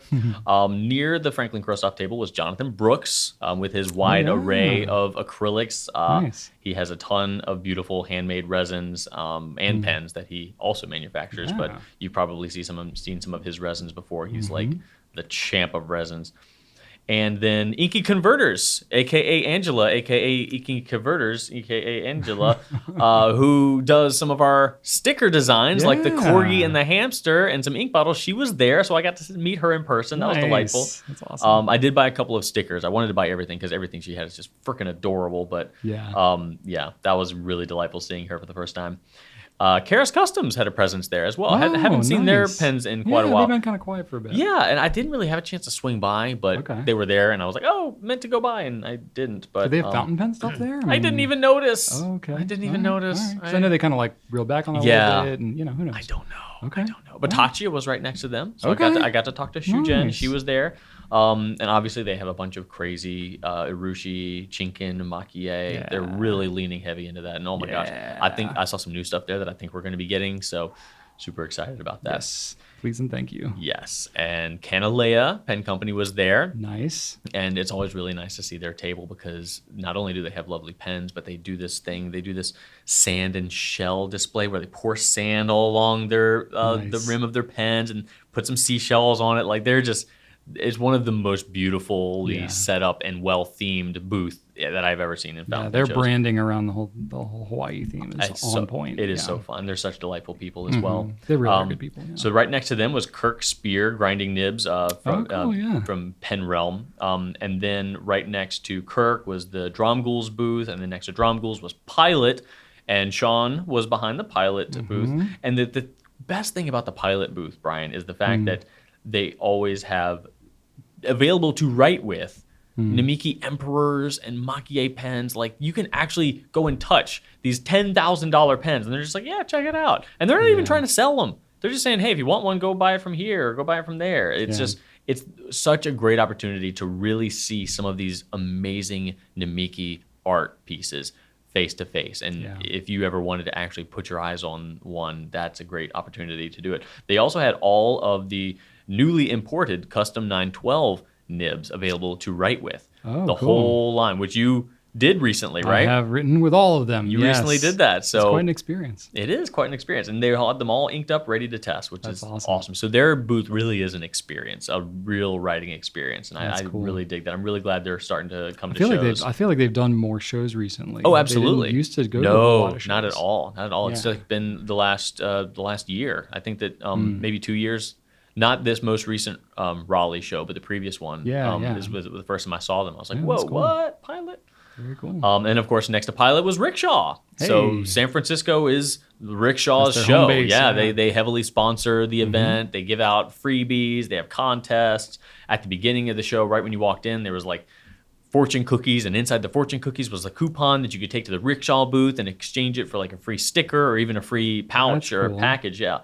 So they're really heavily invested in the San Francisco Pen Show. I want to say the fortune cookie was originating from San Francisco. I think I could be wrong about that. I know it was made from it was made locally. All the cookies were made by local business. I want to say they originated in San Francisco. I may want to double check myself. It might be. Mark Dwight's very, very in tune with that whole thing. Mr. Shaw. Mr. Shaw himself, Mr. Rick Shaw. Marty and Kim were behind the table this year, and Marty is a huge, huge Retro 51 collector and reseller. Like, that dude is a retro Wikipedia. And then Ryan and Carrie were over there behind Ken Rowe's booth, and obviously representing Esterbrook, Monte Grappa, and Aurora. They did have a Monte Grappa Batman pen available there as well. So that's always interesting to see, for sure. And then kind of across the way from them was JC, aka the Nib Tailor, and he was grinding nibs and consistently heckling me for how loud I always am, because like literally he sent me a DM as I'm over there by Franklin Kristoff, which is not even in the same room as him, saying that he can hear me while he's at his grinder, which, I mean, I'm sorry, but your voice carries. It's not a bad thing. A lot of people were like, oh, yeah, I thought I heard you. And I'm like, oh, no. You do have a distinctive voice. I'm loud. Well, I think, too, because... I don't mean to be. Well, and this probably happens from things like this Pencast. When people listen to your voice, they're much more likely to pick up on it because it's a familiar sounding voice in a room full of voices you may not recognize otherwise. Yeah, but JC had never listened to the Pencast. Oh, okay. And I'm just loud. Yeah, I was just loud for him. But thank you, Brian. Yeah. But and then Ian from Shown Design was across from that way, and he had a really good spot. He had this natural light coming in. All the pens looked so good because he's got those faceted pens. Oh, yeah. And oh my God, everything looked so good. And it's always really, really awesome talking to Ian. He's such a nice guy. Yeah. So fun to chat with. And then right in front of Ian was the Travelers Notebook Company. So Travelers had a bunch of tables all set up with a company known as Plotter, which is a planner, a very, very in-depth, really interesting planner system, which I know nothing about, despite trying to know something about it. It's impressive, but it breaks my brain at the same time. Maybe one day, but that was always a fascinating little stop. My buddy April from the Stationary Cafe podcast was behind the booth, being a champ. And then over behind JC, there was kind of like a nib grinder room, not officially, but you had Matthew Chen right there grinding nibs, and then next to him was Mike Masuyama grinding nibs, and then next to him was our friend CY grinding nibs. Nice. So you had kind of like a behind that back wall. Nib row. Yeah, it was like nib row. That's cool. And always a delight to talk to them. So great to see. I feel like there's more people doing nib work than there used to be at shows. Absolutely. It's crazy. It used to be like maybe 3 people. Yeah. 4 people at the most. And I don't know about this one, but when CY was on the show, he said that at DC they had 10, I think. That's amazing. Crazy. I mean, that's awesome. Absolutely crazy. And then next to CY was Heinz Pens Company, and I spoke to them, and he actually told me that they did all of the colored nibs for the Esterbrook Northern Lights. Oh, cool. They're the only people doing colored nibs. Huh. So any colored nibs, comes from them. They Nice. even had a brown nib. A brilliant brown. I mean, it was really brilliant. Yeah, You got to see it in person? I did. Oh, man. Is it I good? was tempted. Yeah? I was tempted. Yes. Oh, why didn't you pick that up, Drew? I don't know. Hmm, I did have a okay. company card. Okay. Yeah, well, but yeah, it was a delightful trip. I wish I could have recorded more. There was more. Maruman Nemasani had Yeah. a table there. You had the pleasure of writing with the table Okay. up front. David Oscarson was there up front. Bunch of. I mean, I'm missing more people than I would Oh, care yeah, to. for But sure. But it was very epic. solid show. It was epic. It really was. And then on Saturday, myself, CY from Tokyo Station Pens and Tokyo Inklings podcast, and then April and Kelly from the Stationary Cafe podcast, and then Brad Dowdy from the Pen Addict podcast all got together and did like a Q&A sort of panel thing. Nice. And that was just a barrel of monkeys. That was Yes. just delightful, really fun. Yes. So overall, just an amazing experience. I got to see so many friends that I had never actually met in person before. I wish I could name them all, but you know who you are. You're amazing. Hopefully I get to see you next year. Did you get more people coming up to you, recognizing you? Because, like, I've experienced that where people, Yeah. I know people's handles, but I don't necessarily see them a lot in their content. Yeah. So, like, seeing them in person, I might not recognize them, but they come up to me and be like, "Oh, I'm so and so," and it's like, "Oh, okay, yeah." There was a good amount of that, but then there was also a good amount of like I knew who was going to be there, and I okay, knew I was yeah, going to yeah. see them, and finally be like like seeing them from a distance. Nice, So it was a mutual thing too. That's But awesome. I love it when people recognize me because that means I don't have to. It's like half It's the an work's easy already in, done. yeah. Yeah, it's like great. Yeah. You're a conundrum because people don't realize you're as introverted as you are. Yeah. Because you're very, especially in this type of environment, you're more extroverted because this Yeah. is more your element. But Well, it's like if you're at a party and you need to make small talk, you need to introduce yourself. Like, who? So, how do you know the people who are hosting? Oh, yeah, this is like, okay, what's your name again? Okay, well, what do you? So, what do you do? You have to find common What do you do? ground. Yeah, what's and your you might whole- not find any. Yeah. And then what do? You have to disengage and be like, all right, well, I have to go to the bathroom. I'm gonna go leave this conversation I have to- now. like- so you have to make some excuse to get Oh away. my God. And it's just like, and you don't have to do that at pen shows. No. You will always have common ground. Yeah. You will always have something to talk about. Yeah. And there's also tons of stuff to go look at. And it's not disingenuous to say Yeah. like, all right, I'm going to go look at this other cool thing. Yeah. Like, it's just so easy. It's so easy. Easy to make friends at a pen show. Yeah, No question. absolutely. No question. To follow up, Drew, the origin of fortune cookies.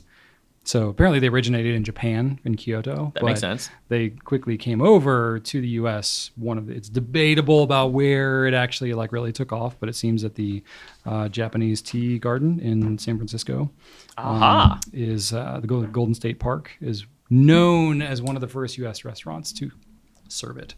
So it's up for debate as to who gets credit They also for invented popularizing it in orange the US. slices. No one had sliced oranges before then. What? Mm-hmm. Sounds made up. It might be.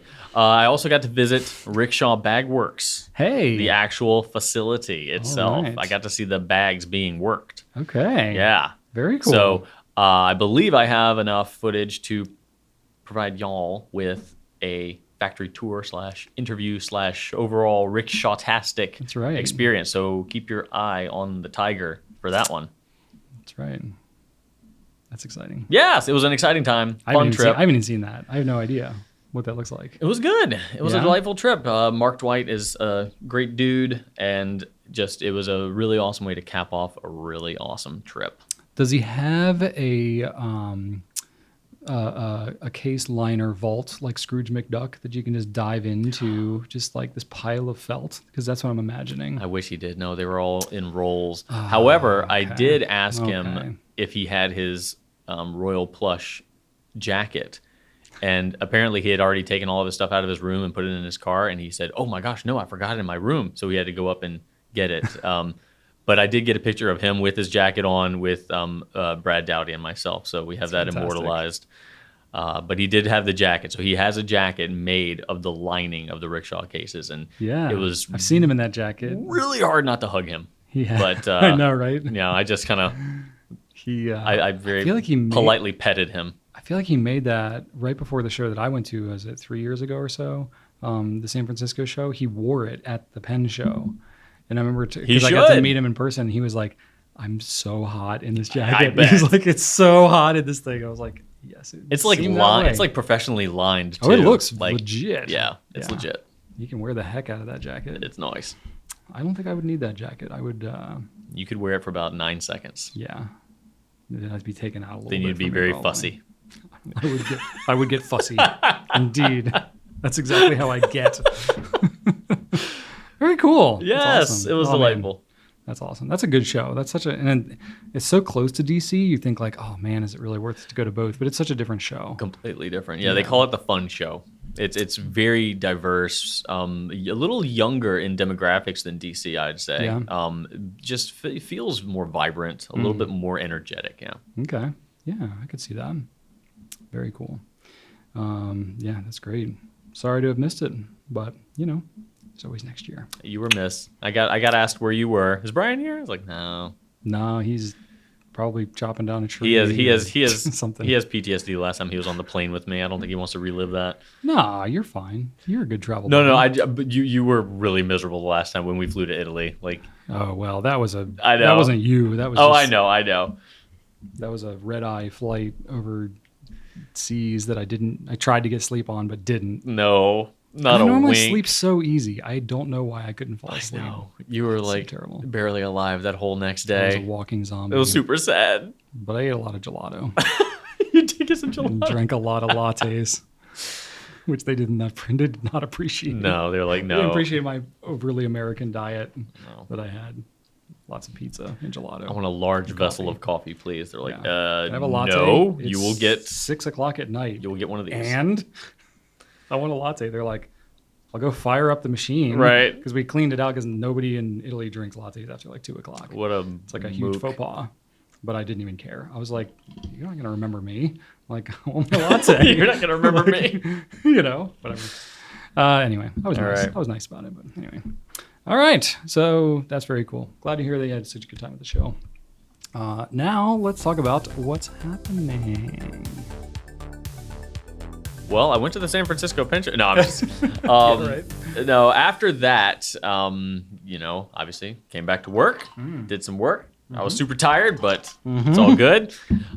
Did get a little bit of chance to have some relaxation this past weekend. It was a long weekend, so hooray for that. Labor Day. Yep. I did enjoy Yep. that. My mom's birthday I missed while I was in San Francisco, so we kind of postponed celebrations until this past weekend. So we took her to Firebirds and got some steaks and some potatoes.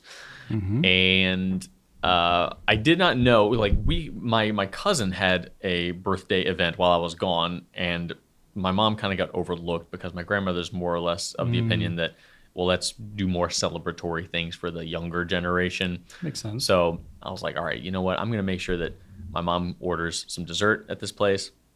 If they don't have a cake, if they don't have like a candle and fire situation, I'm going to make one. So I found my... I'm going to make a fire situation I brought some candles. I was going to stick them in something. Brought my candles. Mashed found potatoes. my Zippo that I never used. Actually found some lighter fluid. I'm like, all right, I'm in business. I'm like flicking that thing. Like, look at me, I got a Zippo. Wow. I was really surprised I could find it because it was a wedding gift from like 2003 with my initials on it that I've like never used. Yeah. But I did need it. They brought her out a little treat and gave her the card and everything. It was delightful. It was me, my brother, his wife, my wife, kid. So small thing, but good. And didn't have to stick a candle in a steak or a potato or anything. So that was green beans, That was a plus. I would have. Have you been to Firebirds before? I have been. Do you know what their bread looks like? Oh, I can't remember. It looks like a butt. It does look a butt. That's right. It does. Yeah, So I knew know that. exactly where I was going to stick a candle. But I didn't have to. They brought out I'm a sure snack. your mom would appreciate that. Oh, she would have. Yeah. She's used to it. She knows raised you. me. Yeah. She knows me. Mhm. And then, let's see, yesterday or the day before, I don't recall, but we watched the Chippendales Rescue Rangers movie. The new one. Have you seen trailers for that? No. So my kids are a little bit out of that age range at this point. Well, it's not. It's only partially for kids. It's mostly, Really? I would say it's mostly for our generation who grew up watching the Disney afternoon cartoons. Okay, so it's like a bit of a throwback It's kind of a vibe. It's very meta, Okay, very self-aware. Yes, 100%. Okay, gotcha. But Archer enjoyed it, so he was enjoying it for completely different reasons than I was. Sure. But one of the like main side characters is Ugly Sonic, the failed version of Sonic the Hedgehog. Do you remember that when he had those like yeah. eerily human teeth? Oh yeah. So he's at a Comic-Con where Dale is, because they're just washed up cartoons that don't have a job, and he's signing autographs as Ugly Sonic and stuff like that. And when he's talking to Dale like squints and it zooms in and slows down on his mouth and zooms in on his teeth and he's just like talking slow, and Dale just can't help it, like, oh.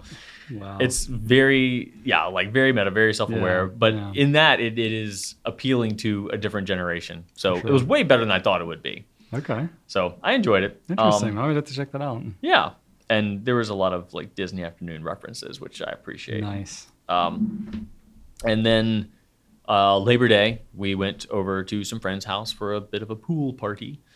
And Archer kind of learned how to swim.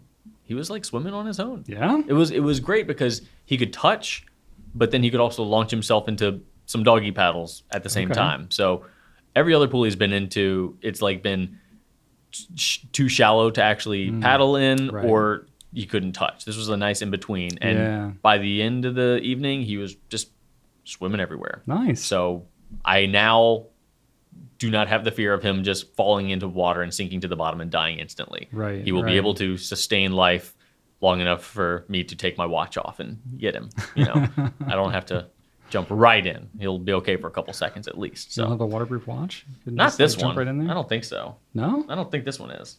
This is what I was wearing yesterday, I thought but it was like almost a standard these days. I might be. I don't know, but still, I don't know. It might be.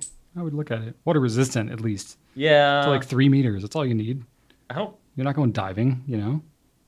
WR10BAR. What does that mean?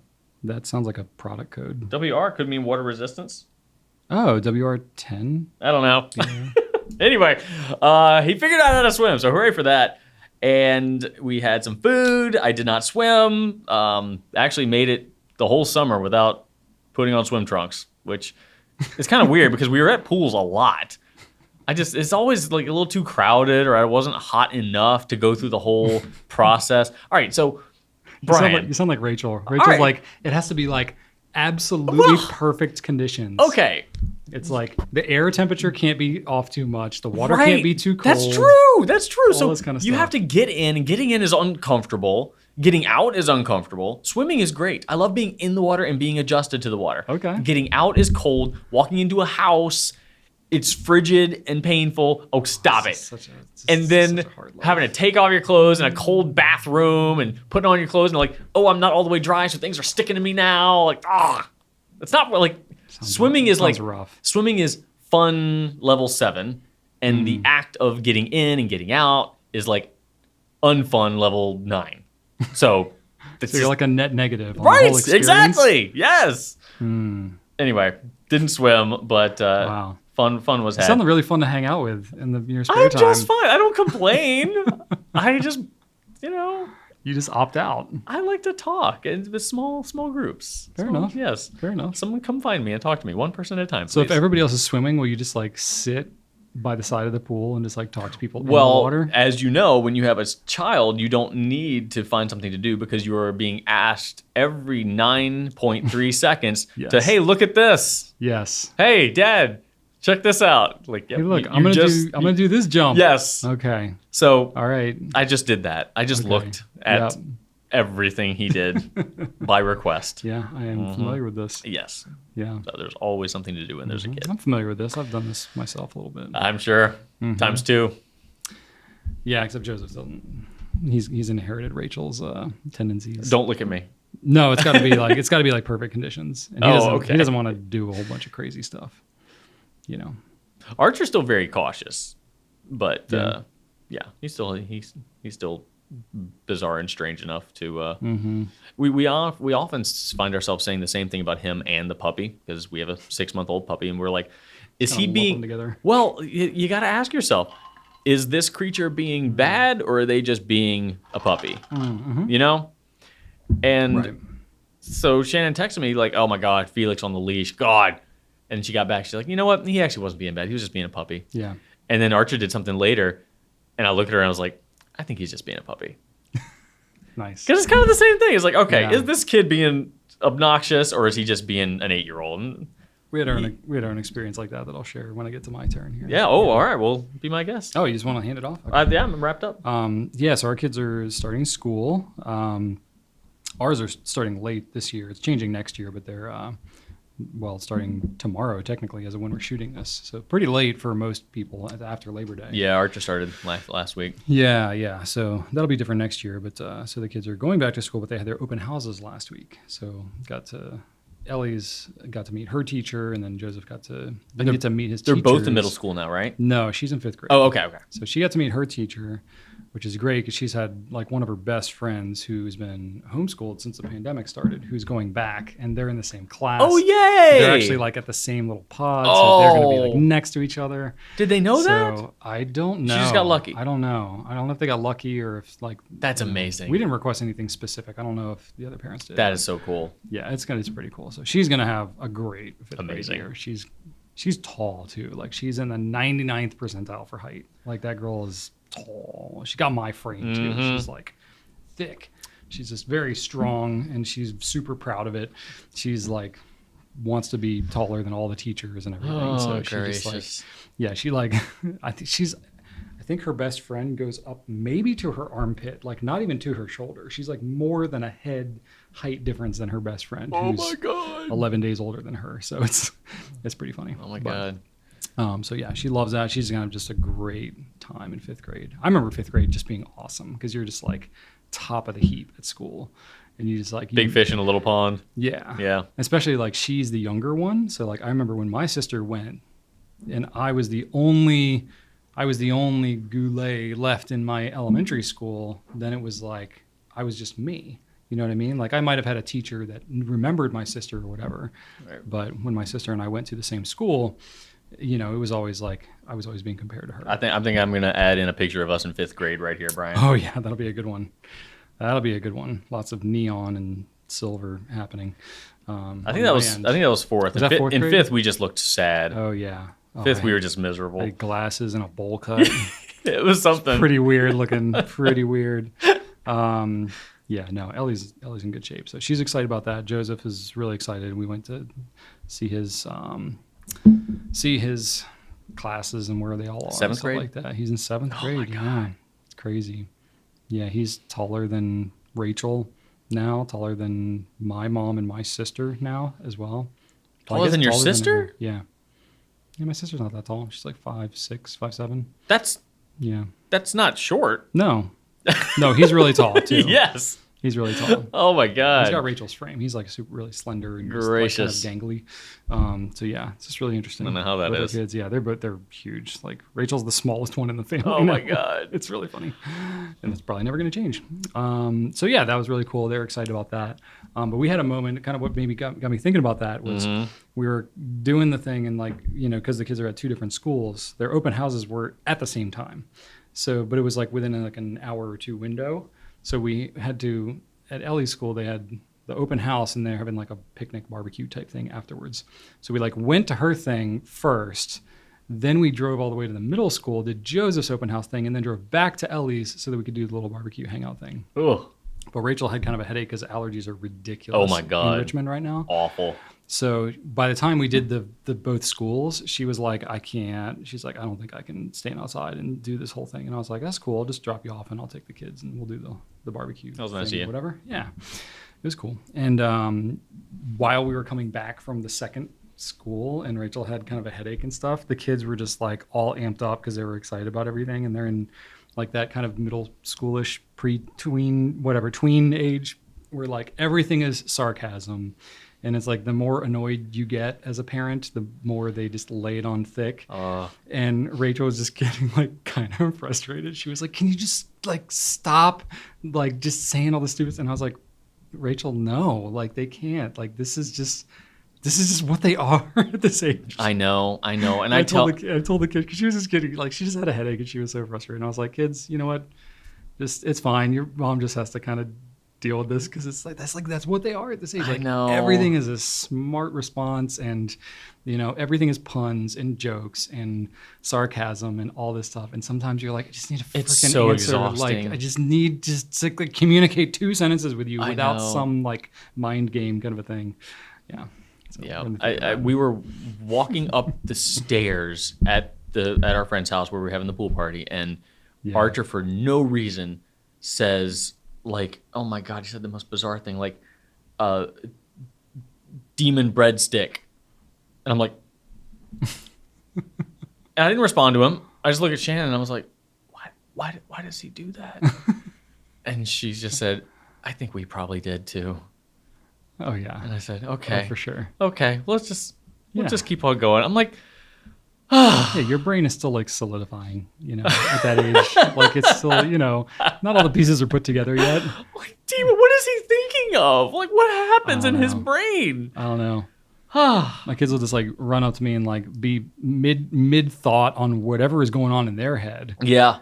About some whatever comic book that they're in the middle of creating that's an amalgamation of 4 different franchises. Yes. And they just go all into it. And I'm like, I will on a daily basis, I will just stop them in conversation and be like, I have no idea what you're talking about. 100% every day. What are you even talking about right now? I'm so confused. And he'll it's like, yeah. And then Thursday we'll probably only do the first one. I'm like, what on earth are you talking about? And he looks at me like crazy, like, at school. I'm like, at school what? In art. Like, you can't read I'm your like, mind. I don't know. You never said art. Like, you never said anything about school. No context. And it just breaks my brain. Keep up, Drew. Keep up. I've only got one, too. Like, I cannot. Yeah. I try to wrap my head around. Yeah, it's worse with 2. They feed off each other. How are you not dead? I don't know. I just kind of zone it out, honestly. Maybe I'm partially at fault because, like, it's kind of just noise. It's like the Charlie Brown parents. The wah, wah, wah. And then every now and then they like actually engage and demand a response. And I'm just like, what are you talking about? See, here's my problem. I don't know how to not respond. Like, Shannon can do that thing that you're just talking about. I can't. I'm like 100% invested all the time. Yeah, that's why my brain breaks all the time, because I'm like actually trying to comprehend all of it. Because my brain is either I'm listening to you 100% or I'm listening to none of you. I don't have a middle ground. Yeah, it's I'm more in the 0% category sometimes. I don't know how to be that way. I don't know either. Oh my God. I'm in and out. And Shannon's just like, just don't worry about it. I'm like, I don't know how to do that. I'm like absorbing all of it and it's hurting. You just need some canned responses, just like oh yeah? I do. I do a lot of that. Oh yeah? Really? Okay. I can do that texting. If you ever get Is that right? If you ever get a haha yeah from me, that means I'm not listening. Yeah. Oh yeah. Yeah. Half of the responses with me and Rachel texting is she says okay, or gives me a like thumbs up. Rachel is very to the point when she's typing. Efficient. Yeah. Text, You gotta. If you didn't know her, you might think she's being short, but she's not. She's just being efficient. Yeah, she is. Yeah. Absolutely. She's very efficient. I'm the opposite. I say way too much in my texts. That's shocking to believe. And then, and I was trying to think, like, what have I been doing the last 2 weeks?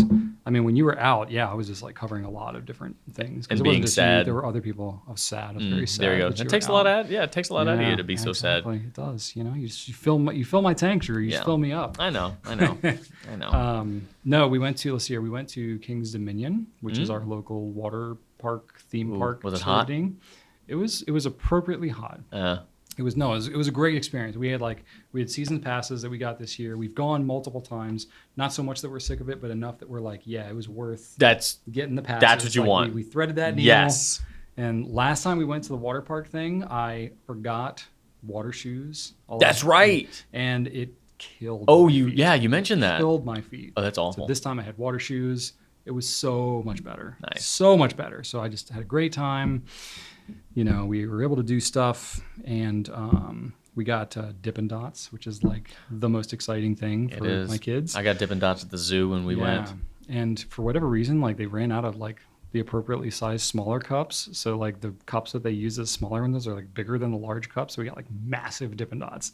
So it was like an extra bonus. Nice. Because it's way overpriced anyway. Oh, yeah. That was a good time. And then I got to ride Intimidator 305. Oh, God. Which is like this very intense roller coaster. Oh, no, thank you. It goes 95 miles an hour, I think. I rode it a decade ago. And I remember just loving it. I almost blacked out. Like it is. Why would why would you say those things together? I loved it. I almost blacked out. Like, because I don't often get to go through like experiences like that intense. You know what I mean? That's intense in like a thrilling way, not intense in like a COVID is hitting and the world is collapsing and the business is getting challenged, and like that's intense, but not in like a fun way. Okay. But like in a thrilling way. Okay. I love airtime too. So like the drop zone where they just like drop you 300 feet. I love that. That is the opposite of me. That just like pit in your stomach, free falling. Oh God. Yeah, like I would. I've never been skydiving, but I think I would love it. I think I would love it because I just love that free feeling. Yeah, free. I wouldn't mind skydiving if I could pull the parachute immediately. Like that's what I want. I would want to go slowly. And just float down. Yes, that sounds nice. I'm sure that's a thing. And I know it's faster than I probably expect too. Probably. Yeah. But no, I don't. That's the thing. Like I like roller coasters that go up and down and around like a ride. But I do not like drops. I'm like, if I'm like Intimidator, that ride is super short. It basically exists just for that one massive drop. No, there's plenty of other stuff. Doesn't it like shoot you up and just drop you down? No. Oh wait, what am I thinking of? You're thinking of hypersonic, which is not there anymore. Oh, okay. Yeah, yep. no. All right, yeah, that thing. And that thing had like a 3-hour wait for like a 2-second ride. No. This one is a little This bit is like longer. an actual roller coaster? Yeah. Oh, okay. Yeah. I'm misremembering. It's cool. It's a very legit roller coaster. Oh, okay. But there was like almost nobody at the park. So the kids wanted to do like bumper cars and whatever other kind of stuff. And I was like, hey, Rachel, could I like go do this? And like neither of my kids wanted to do it because they're not that into roller coasters. And Rachel can't really do them either. And I was like, all right, I'm solo on this one. So I went, I got in the very front seat. Oh my God, you madman. Which was the best. It's the only way I'm going to ride that ride anymore. And I yelled so much I lost my voice for like 2 days. You yelled by yourself? Well, I had some stranger next to me, and we both just yelled. It was fantastic. Because like I didn't care, I didn't know anybody, and it's only like 2 seats wide, so it was like me and some other guy.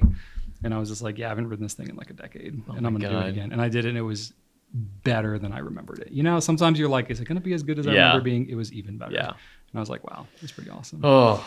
But I can't do a lot of roller coasters because it just my body doesn't keep up like it used to. But I can get one good one in every visit, so that was a lot of fun. That sounds awesome. I told Archer that after he learned how to swim, we would go to Great Wolf Lodge and take him there because he's never been to a water park before. Oh, he would have a blast there. So I think we're gonna do that this winter. Now that I know that he won't.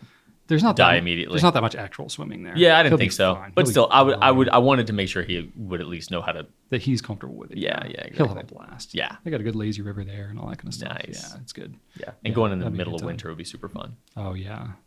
We went literally as COVID was unfolding. Ooh. We were at an indoor water park, which in and of itself was pretty freaky. And I feel like disasters and you in indoor water parks just kind of go hand in hand. You should probably avoid those. Well, it happens, you know. Like we literally got the call. We were in the lazy river when I got the call from our HR director about them shutting down the schools, and we like needed to have a meeting that night, like remotely, because our house was under construction because we were getting some floors put in, and so that's why we went there, and it was like a whole thing. So now those memories are inextricably tied to that water park, and you know, COVID. And then before that, you got snowed in there and couldn't leave. That also happened. Yeah, that was also fun. Yeah, good memories. Good memories with that place. They also have Dippin' Dots there. But anyway. And then, you know, Drew, it's the time of year where whenever I'm working outside, as you know, poison ivy. There's always hazards. Poison ivy is just kind of like an ever-present reality. But no, there are flying, stinging things. Oh, yellow jackets that are known to happen from time to time. Yes. And you know, I haven't seen very many this year. And you know, I know now after researching them for a little bit, you know, kind of how they operate. You know, they like to hold up in very hard to find places, so you can't really be on the lookout for them. And when you're working in the woods and doing all that, you might just come across them every now and then.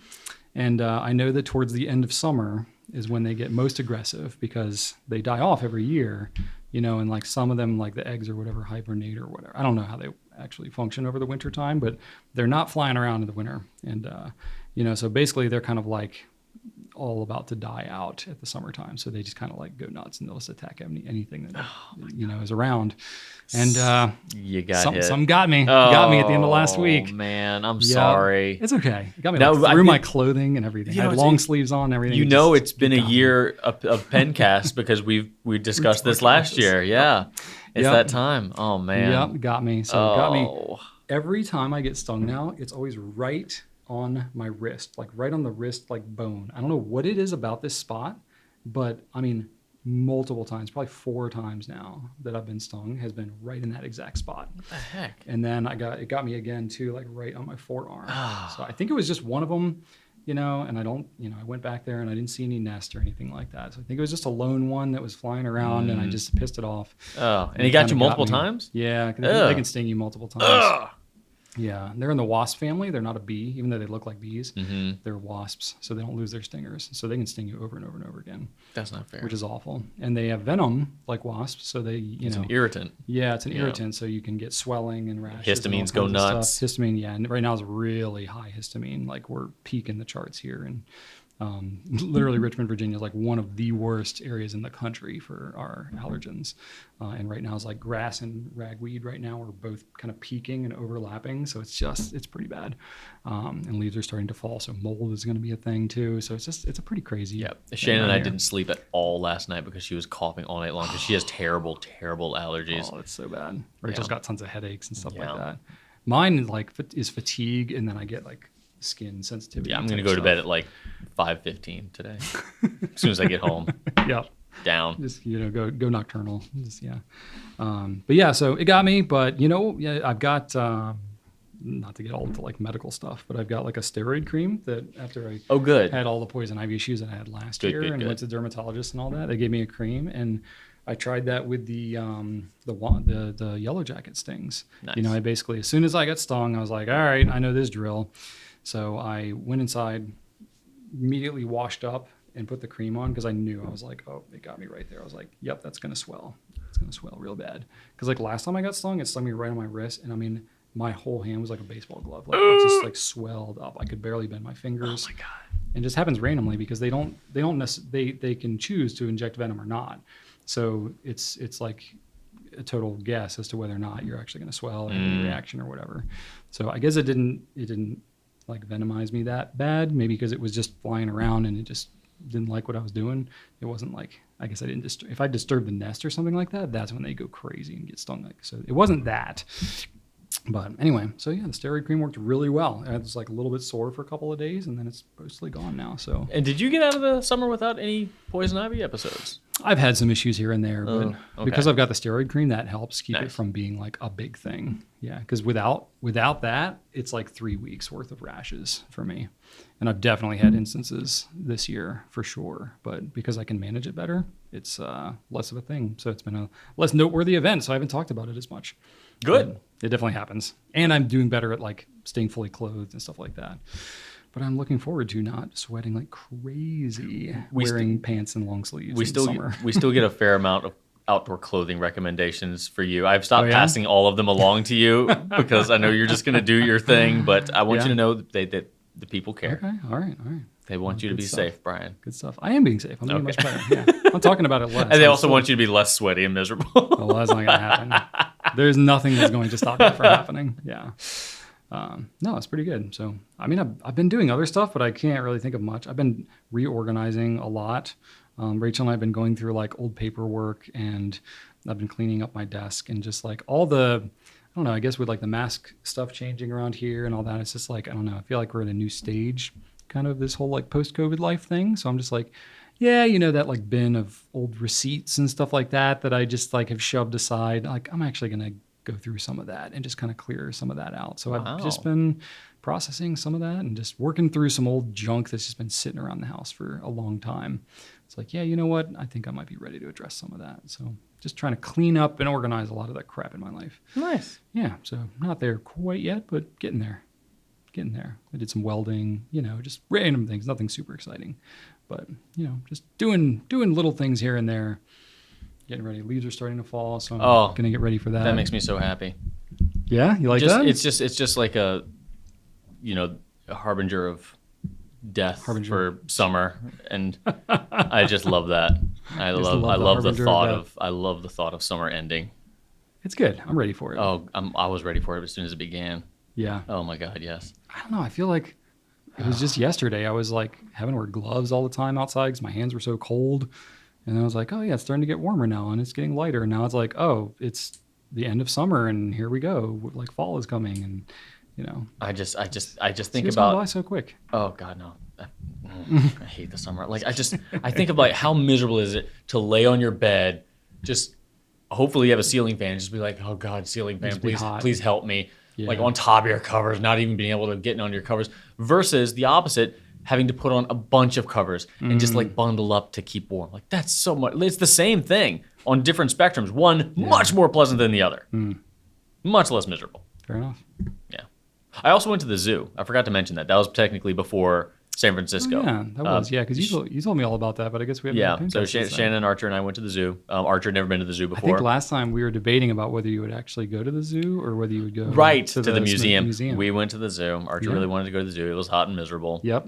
And uphill everywhere so you go. much uphill. Oh my God. I don't know how it works, but the National Zoo at DC. It was so much uphill. It's just all uphill everywhere. We were so exhausted at the end of the day. And honestly, Archer wasn't really wowed by the animals at all. Yeah. I guess like when you grow up in the age of high definition, Discovery Planet Earth with David Attenborough showing you everything you need to see, going and seeing like I think that's a lion's butt sticking out of a cave. I think so. Yeah. Okay, but just moved. All the animals are just hot and tired. Yeah, like because it's August in DC. Yeah, so it was still worth it. The train ride was fun, but that's cool.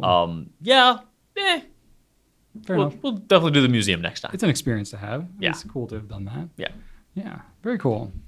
All right. Do have a couple of company updates here. So Drew has his Chromo Shading Inks video, which you should definitely check out if you've not done so already. And then we tried a new format of video too. So basically kind of like a, roundup style video. Basically we have new pens that we're coming out with all the time. So Drew, this is pretty telling of how Drew and I operate. Drew was like, hey, why don't you do like a top 3 pens of, the season or whatever. And I was like, hey, that sounds like a good idea. Drew likes that number 3.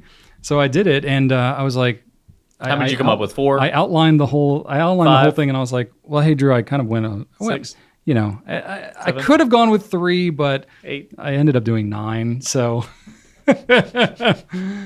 okay. Well, anyway, legitimately, I got excited about all 9 of these pens. So as long as you're excited, we changed it just to top pens of the summer. So I don't know whether I actually put the number in there. See, now that it bothers me even more, just because you didn't go to 10 all the way now. Yeah, I knew that. I knew I would just take it just shy.